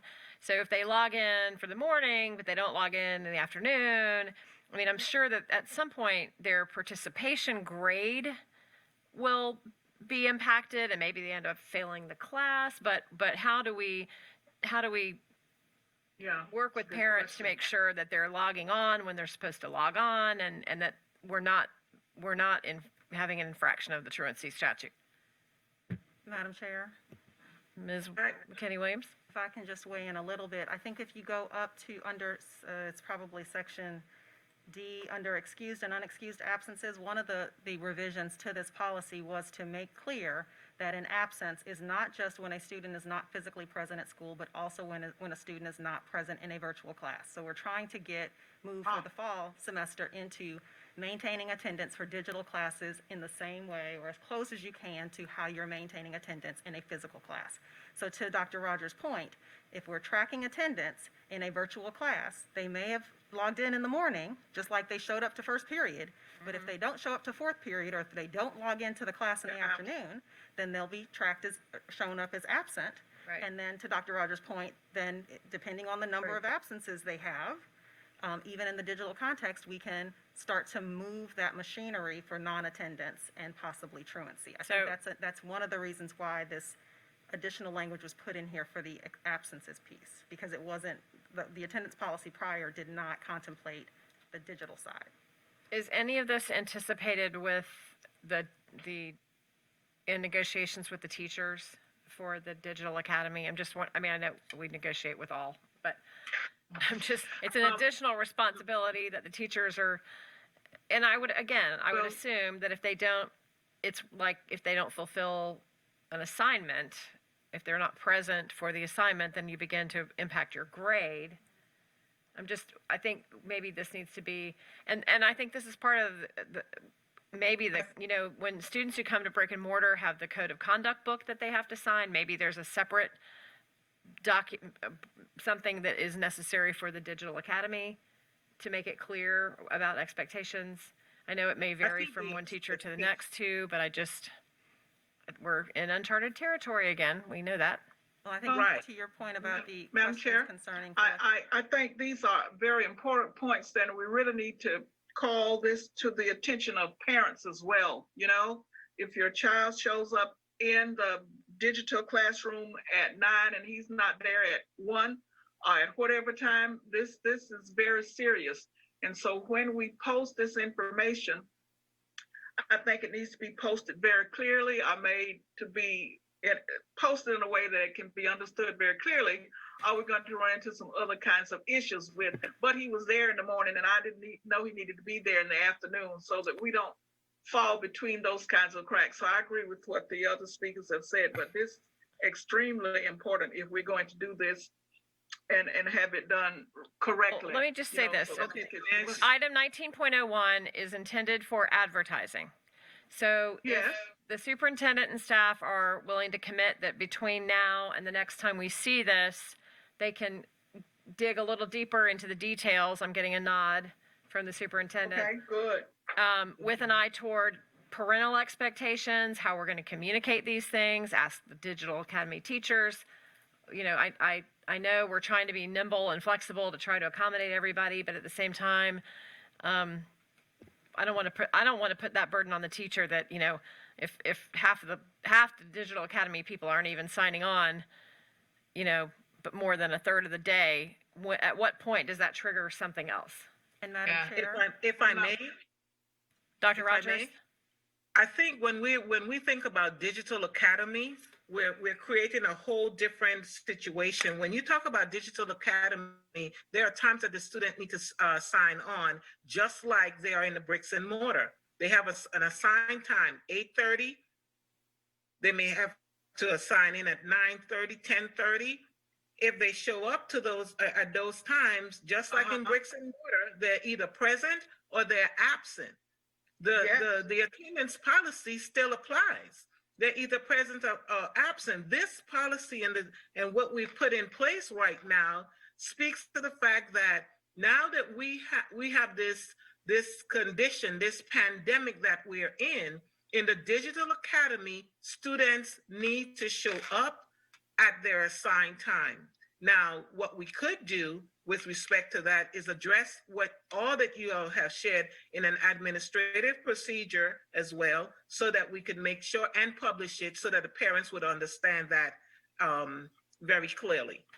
I think that's hugely important because it looks like we've added an entire section under procedures, but we've left a lot of flexibility, you know, about what those superintendent's authorized to develop and implement procedures to address, you know, attendance. But I think if we're going to add in that sentence, it's very important that we outline what that is and let our parents know. So it obviously doesn't need to be in the policy, but if we're adding a section on here about a procedure, we need to tell our parents what that procedure is. And then I would also be just a bit concerned about, it's my understanding there's synchronous and asynchronous instruction. So sometimes they would be checking on, but sometimes they would be told, hey, make sure you watch this video later or do this when you know, there's instruction that our DA kids are going to be participating in that's not necessarily a check-in at 8:30, you know, a.m. It's more like a hybrid model. So if that's the case, I just want to make sure that our parents are clearly aware of what attendance is required and when, and what the ramifications are if they do not attend. What is assigned as their synchronous instruction during the week, as I understand synchronous. I would think the asynchronous piece, correct me if I'm wrong, because you were the teacher, not me, but I would think the asynchronous part would be reflected in the grade, right? That if they didn't watch the video and they couldn't explain what the video is about, then, but the synchronous piece is, I think we need to defer to Jillian maybe on, I would look to, like you said, Dee Dee, I think this is advertising, but there needs to be some expansion on this for our parents and some clarification. So maybe we can work on that within the next. So let's approve it tonight for advertising with the understanding that staff and the superintendent will dig into it a little bit better and come up with clarification for the sake of parents and teachers and students. Is that good? Are we good for that? Madam Chair. Ms. Wood? Madam Chair. Ms. Wood? I just wanted to add one thing, and I know it was just thrown out there as an idea, but I want to make sure that we aren't sending a message that we would require someone who has opted to go in digital, be at home for safety reasons, that we would require them to come to brick and mortar. That's not my understanding of how this is going to work. So I guess I would just like to clarify. No, and I think so to your point, so my expectation is these kids that are in Digital Academy are on a bell schedule, just like the kids that are physically in the school. And so that when class started, those kids would log in, they would be there present, the teacher would take roll, then they might say, okay, here's whatever, give them instruction as to how to proceed for the rest of that class period. But yes, to your point, if they're not attending, we're not going to force them into brick and mortar. We're going to have conversations with the parents and say, okay, what's going on? Why is it your child engaged? What can we do to help your child be engaged, to attend the classes like we do in every situation. Okay. And we're also going to have, the expectation for DOE for part of the funding though is those kids are in daily attendance with live instruction and attendance taken every single day. But kids are also going to have technical problems. Maybe something happened, they couldn't get in, or the dog, I don't know, ate the computer. Who knows? But we're going to have, to come up with situations where to be somewhat flexible, but say, okay, well, it might happen once or twice, but every day, don't come telling me now that there was this extenuating circumstance. So yeah, this is going to be different, but the expectation is for all students, whether you're physically in the class or at home, that you're going to be held accountable to attend all of your classes every single day. Okay, are we ready to move on just for the sake of advertising? Yes, please. I need a motion and a second. I move that we move on. How about a motion? Second. Ms. Striplin moves the item for advertising. Ms. Bowen seconds. Any objection? Without objection, show it unanimously approved for advertising. That takes us to 19.02. The superintendent recommends advertising policies 1430 and 3430 for instructional administrative and 4430 having to do with leaves of absence for public hearing and adoption on September the 8th. Madam Chair, if I may, Ms. Banks and Ms. Faulkner, do you want to take item 1902? Yes, please. Thank you. Ms. Faulkner. Yes, I'm requesting changes to these policies to add the word furlough. So currently, our policies address unpaid and paid leaves of absence. And I'd like to explain what the difference is between furlough and what we currently have. So an unpaid leave of absence is requested by the employee. If we add the word furlough, that is a temporary and unpaid mandatory leave of absence that is required by the district. So the reason for this is that according to the Florida unemployment website, furloughed employees are eligible to receive unemployment. In addition to that, if by chance they extend the CARES Act and the additional $600 per week, they would also be eligible for that. Okay, good. Say that again. I misunderstood, I think. Sorry, Okay. Ms. Faulkner. Say that one more time. So furloughed employees are eligible to receive unemployment compensation. Right. I know that they are addressing extending that $600 per week additional through the CARES Act. I looked right before I logged on, and I don't think they've approved that yet. But if they do, in fact, approve that extension, furloughed employees would be eligible for that as well, in addition to the state unemployment. Okay. So, the end of last year, we knew as far as our employees were concerned, had already received our FTE and funding to carry us through June the 30th, and we compensated all of our employees even for the last several months of the year, where our bus drivers and food service workers and parapros and many others were held harmless during that period of time. This time around, if something happens, and we're of course opening in August the 31st, but if conditions change, and we certainly hope that they don't, and everything goes on as scheduled and on track, but if something happens and we again find ourselves where all students are back at home, we would then implement this furlough policy to furlough those employees. But the good news about this is we've met with them. We're working on language to still pay their health insurance, both the employer's contribution and the employee's contribution. Let me say that again. We are committed to pay both the employer, what you guys pay, and what the employee pays during the time of their furlough. That's a big deal. And I'm really proud that heaven forbid we have to do, we don't want to have to do this, right? We do not want to have to furlough our employees. But heaven forbid if we do, that these people will still be taken care of with their health benefits and can claim unemployment. So that way, once we get things back to normal, we bring them back in to the fold, to our school system, and we just continue moving forward. So this is a big deal. Some of you asked for numbers. I believe Kim reported today there's around 1,000, maybe just over 1,000 employees when we look at bus drivers, food service workers, paraprofessionals, security monitors, and things like that, or employees like that, if we're not in school or not in session, the responsibilities would be obsolete during that period of time. So there's a little over 1,000 people that would be impacted if we were to, again, shutter at home. Okay, great. All right, we're ready to, this is also for advertising to be, for a public hearing on September the 8th. Is there a motion to approve for advertisement? Move approval. Second. Moved by Ms. Striplin, second by Ms. Wood. Any objection? Show it approved by a vote of 4-0. 19.03, Ms. Wood? And I'd just like to say something about that. I think, that is really great. Oh, yeah. Superintendent Hannah, that we all experience things from the place where we sit. And sometimes it's hard to see from the place where you sit and sometimes where we sit. But I think people should really understand that this plan is big. We have, Very big. 5,000 employees that you're trying to look after here. And so, although I will admit I have been fairly outspoken about my concerns about opening school, I also recognize that if we don't open school, that a lot of employees are going to have to be furloughed. So That's right.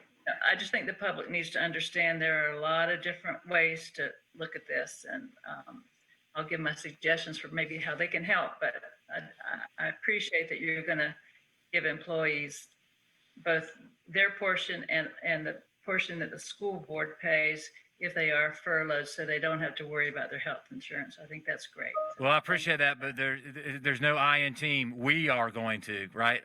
All of us are going to, but I think it's to me, it's important. It's absolutely the right thing to do. And hopefully Yes, we I will get agree. there, but to add to that point that Ms. Wood was raising, heaven forbid, if we do have to have a major furlough like this, it's very, very difficult, if not impossible, to pivot back. I mean, a quick pivot back, if all of a sudden we're opening again, but we don't have bus drivers and support staff ready, trained, ready, willing, and able to jump right back in, that's a big part of this conversation that I think may not be readily apparent to all who have their own perspectives. So, Right. okay, I agree, Ms. Madam Chair. This helps us to, I think, provide the kind of balance for all of our employees in our district. And it's a wonderful thing to do. Good to be a part of Team Leon. Thank you, ma'am. All right, that takes us to item 19.03, which is the Michael and Susan Dell Foundation Actionable Insights Grant. Mr. Nimmons and Mr. Boyd. Good evening, Madam Chair, board members, and Superintendent.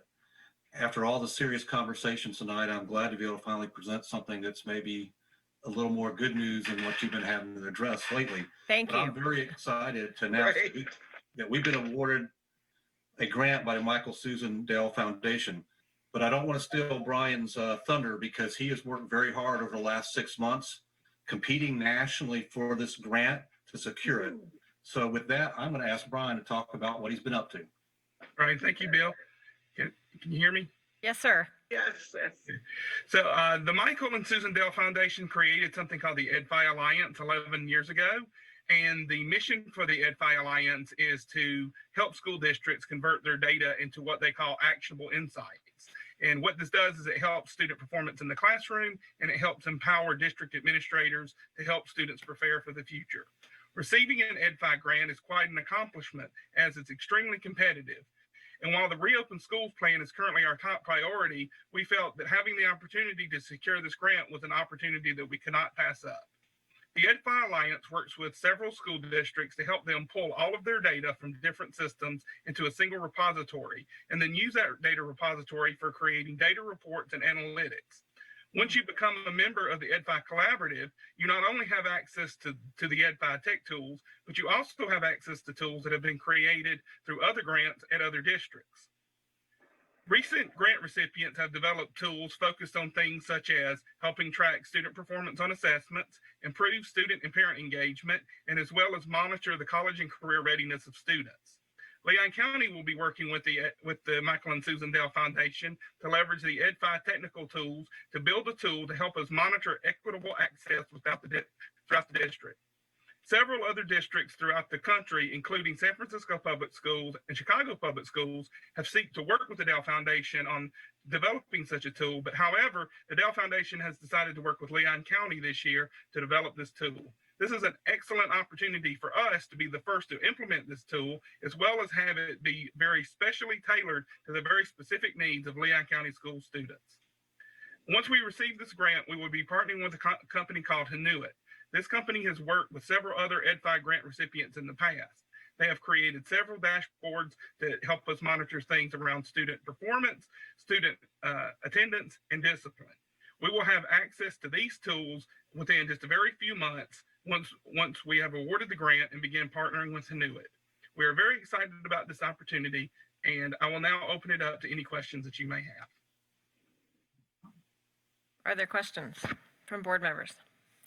I'll just say, I assume this is like Dell, as in Dell Computers. It's the Dell Family Foundation, DELL. And Right. I didn't know that Who Knew It was spelled HOONUIT. Who knew it? Yeah, me neither. But quite kudos to you, both of you, for this is something that probably some heavy hitting school districts have applied for, and it looks like a pretty heavy lift, and it looks like almost $272,000 and access to all the other things that you talked about. So yes, indeed, it is lovely to have something so positive to think about for a minute. And congratulations to you, and we appreciate your efforts to make this come to fruition. Any questions, board members? Here, thank you. All right, well, normally we would have more fanfare, but for tonight, how about, woohoo, thank you. All right. Thank you for this $250,000. Yes. Sentiments, as a fellow grant writer, people don't realize how much effort goes into writing Yes. grants. Exactly. Oh, I wish I knew that.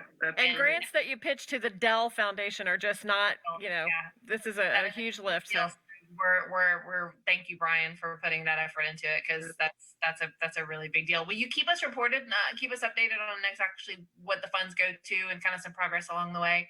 I'm assuming it's annual. This is just it's an annual grant. Wait, is this 36 months?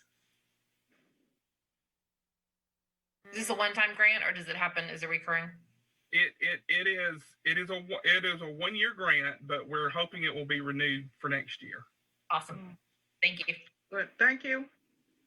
all right, beautiful. Is there a motion and a second? Move. Moved by Ms. Bowen, second by Ms. Wood. Without objection. Any objection? Show to approve by a vote of 4-0. Takes us to item 19.04. This is another advertisement for policy 8450, communicable diseases, for a public hearing and adoption on September the 8th. This is the advertising portion. I see Dr. Cox. Dr. Cox? I'm here. So this is a revision to the current 8450, which is our communicable disease policy. We've added some language specific to COVID, which actually means putting COVID in there. And I think the best thing for me to do on this one, normally I give a couple of general statements on a 30,000 foot view, but if we can kind of go through this, it has some changes, some information that most of us have been asking for. If you've got it in front of you and you go to purpose and you go to B, you have A and then B. If you don't mind, I'm going to read a little bit of it to you to highlight the changes. In order to protect the health and safety of students, district personnel, contractors who access district sites, and the community at large, the district shall follow all state statutes and health department regulations which pertain to immunizations, see policy 5320, and other means for controlling communicable disease spread through normal interactions in a school setting.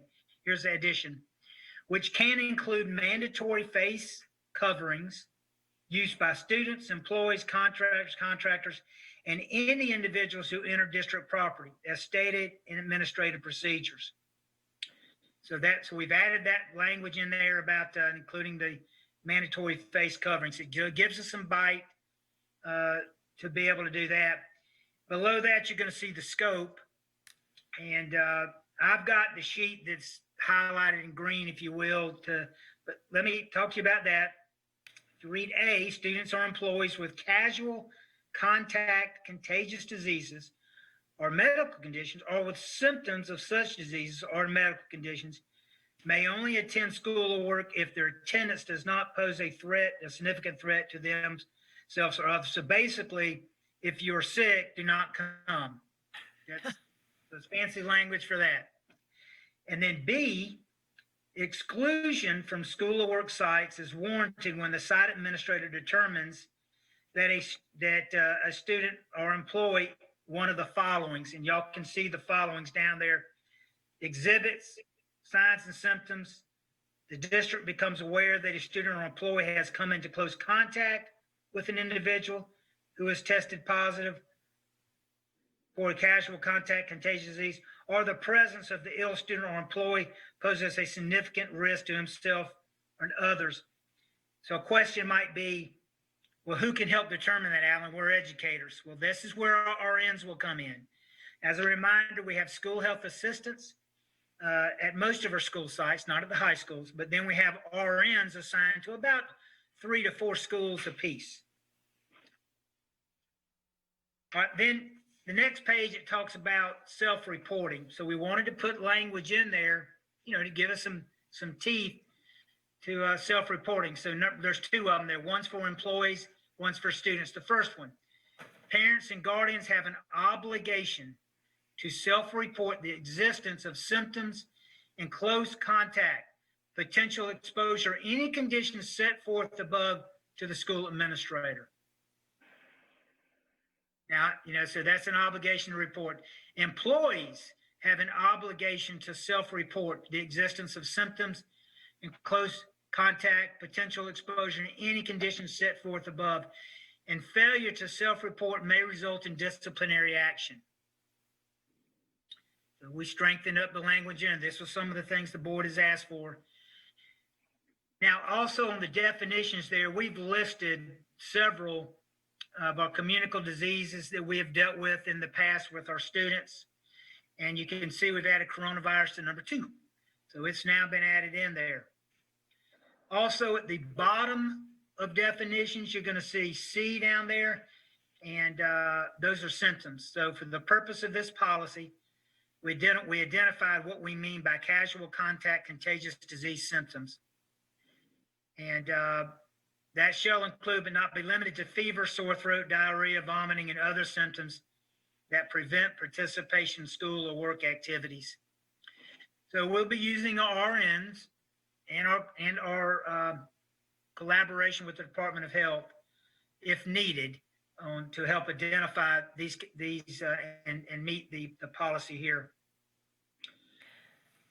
Moving on down, controlling contagious disease spread. So if a student exhibits symptoms of a casual contact communicable disease, then the principal will isolate the student in the building and attempt to contact the parents. That's that COVID classroom that we've talked about. So when we do our health screenings earlier in the day, if we have a student that meets the threshold, and we will have training the 18th and 19th for all of our teachers. It's very basic, very easy. That talks about that place where the student is isolated. B, if an employee exhibits, this is new, if an employee exhibits symptoms of a casual contact communicable disease, the site administrator shall send the employee home. And that's, so C, looking at C, the district will follow directives from the Academy of Pediatrics, the Center for Disease Control, and the Department of Health regarding the notification and exclusion of any student or employee who exhibits symptoms or appears to have or have been exposed to a contagious communicable disease, as well as a directive from Leon County Health Department regarding whether or not the student or employee should be excluded from the school for prescribed periods. So this is a lot of this is the contact tracing and giving some power to Leon County Health Department or Department of Health. And then the final thing is procedures. And these are, you'll see an ABC there. And this is just an overview of what's in the administrative procedures. So as we dealt with, one of the things that's been a challenge for us is the continual change, the continuous updates from CDC, the updates in regards to protocols for contact tracing. Those things those details go in the procedure. They allow me to make those changes quickly and get them to y'all. So in our policy here, these are kind of bigger, broad items, and then we have more specifics. In our Administrator 8450B, that's the specific procedures for COVID. But if you take a second and you look at the A, B, and C under procedures, you'll recognize that. Instruction of district personnel in the maintenance of appropriate hygiene, cleaning and disinfection practices, detection of these casual contact, contagious disease, and measures for their prevention and control and appropriate responses when presented with these contagious diseases. And when I presented the health plan to the task force and to the board here, we had more specifics on all those things. That's policy 80. That's the revisions to 8450. So here again, it seems to me that we need a COVID-specific parent manual, like with the mask thing and what the new changes are to these things as a supplement to the typical code of conduct. And then I guess that would be included probably in the contract with the unions. So for the employee perspective, we wouldn't necessarily need that, right?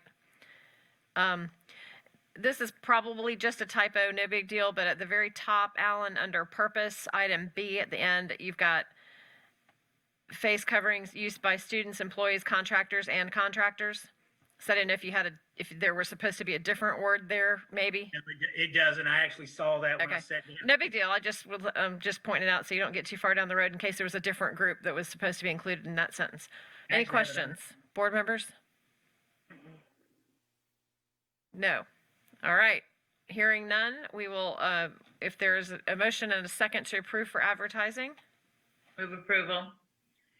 Second. Moved by Ms. Wood, second by Ms. Bowen. Without objection, show it you approved for advertisement on a vote of 4-0.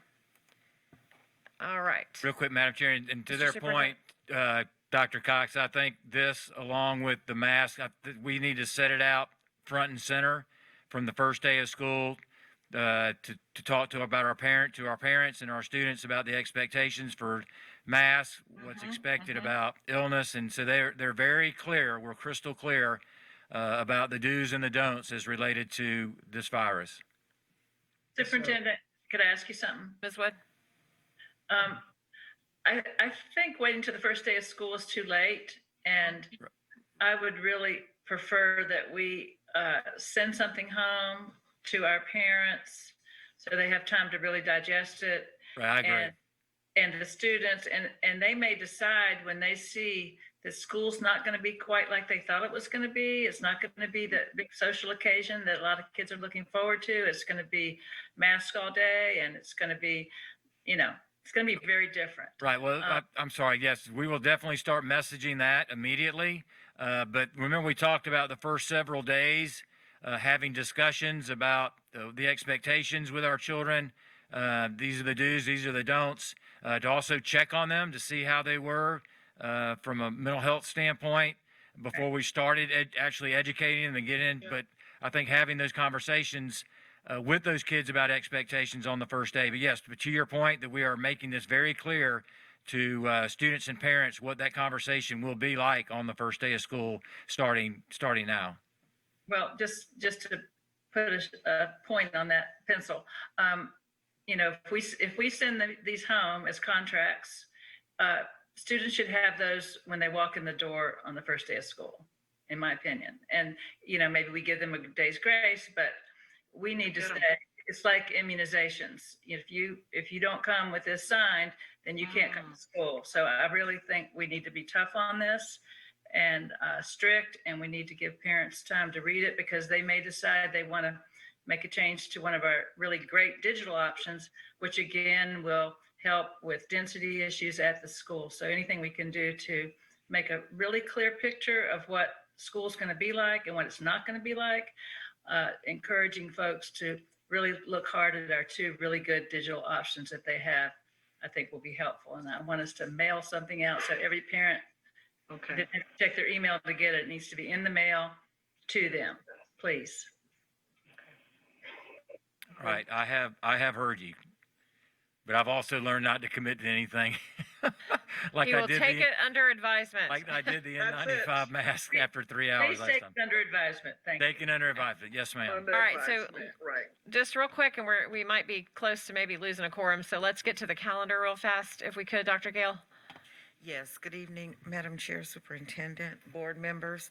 Item 1905 is the revised calendar, which last week you asked that we start the school year on August the 31st, which this calendar has done. But one thing that I do want to note, and working with other staff and making sure that we have an equitable semester, or as equitable as possible, we will end the second 9 weeks, or the first semester, after we come back from winter holidays. Students will get an opportunity to come back. Wait, excuse me, Ma'am, after, you said you're gonna end the first 9 weeks after the winter, you meant? I'm sorry, That's the okay. second 9 weeks, first semester. Okay, Yes, ma'am. Thank you for that correction. Second 9 weeks, first semester will end in January. Students will have an opportunity to come back from winter holidays on January the 5th. Their semester exams won't take place until January 12th, 13th, and 14th. Okay? Teacher planning day that Friday, January the 15th, MLK holiday, Monday, January the 18th. The school year will end on Thursday, June the 10th. So we've taken this into consideration, everything that you have asked for, and we present this calendar for your final approval. Any thank you, Dr. questions? Gale. I hate the idea that we would go off into a winter break not having resolved the semester end grades. It's just, it feels like a weight of the world hanging over your head. But that said, we don't know what's going to happen with this, and we may not have a winter break as long as this is indicating. We may not be allowed. I mean, we may not be able to afford to take this many days off. I just think this is such a moving target that I might be able to stand to go ahead and vote for it tonight, just knowing, and the fact that it didn't go to the district advisory council. I mean, all the normal things that a calendar vetting goes through has not happened, but it's because we've been put in this bind of trying to, figure it out as we go. So I just wanted to offer that caveat. Are there any other board members have a question or comment? I'll go ahead and move approval with the thanks that that you guys worked so hard on this, and I know it was a very last minute decision, and it's not ideal. But when we look at the fact that it gave our teachers an extra week to try to change their world, their classroom, go into different curriculums, possibly different classes, teaching digital. I think it was important that we at least did what we could, and this was all we could do. This was all we had the flexibility to do at this time. So thank you. Right. I too think that much energy went into the preparation of this calendar and appreciate it all. But again, given where we are in society right now, it may be necessary to come back later on and do something different. But for tonight, yeah, I think we should go ahead and of course approve this with the understanding that the world continues to change. Is there a motion and a second? Moved by Ms. Strickland. Second. Second by Ms. Bowen. Any objection? Without objection and a little reluctance, show it approved by a vote of 4 to nothing. Yep. Thank you, Dr. Gale, for your hard work. I know it wasn't an easy list. Thank you. Yeah. All right. She has patience with us. I think that wraps us up. Mr. Superintendent, did you have anything else you wanted to add? No, and I appreciate, the calendar. I feel like we're in a good place. It's not ideal to Ms. Rasmussen's point. We used to end when we started years ago at Labor Day. We did end in January, and that's why we kind of started. We pushed back where we could have that clean break at the winter holiday. So it certainly is not ideal. But given that we had really, by starting on the 31st, we really shrank that first semester down and could not get the number of days in that we needed to before December 18th or 19th, whatever the last day is before winter break. But the only major changes are Thanksgiving. Students would come to school. They have been off that entire week. That's a major change. We will have school on Monday and Tuesday of Thanksgiving week. We left all of the other holidays and things pretty much in play. So the parents have already made plans or last year for this year or whatever. But and then we going into June the 10th, we adjusted some of the schedule for administrators and exempt staff next summer. But all in all, I think we have a good calendar. We've committed to pay our employees for the month of August. And so we've worked on that with Ms. Banks and Ms. Howell and Ms. McAllister to get that accomplished. So all in all, I think it's a good calendar. And I think let's be done with it. All right. Fingers crossed we're finished with it. Yep. I would like to be finished with it. I'm sure you would like to be finished with it. And most importantly, our parents would like to be finished with it. And then briefly, I'm just going to say again, LCTA came up here and mentioned something about the email I sent out. I felt like a lot of the dialogue in it was collegial, but there was a part in there where I said, if you cannot abide by this 6-foot rule and wearing masks, that there will be discipline, starting with me. And if I have to write a letter of reprimand to myself, then I will write a letter of reprimand to myself, because I'm serious about this 6-foot thing. I don't think it's too big of an ask, especially for adults, that we can abide by that 6-foot rule and keep our people from having to quarantine at home, which could quickly derail any attempts to reopen. So again, I am pleading with all employees, starting with me, to maintain that 6-foot distance.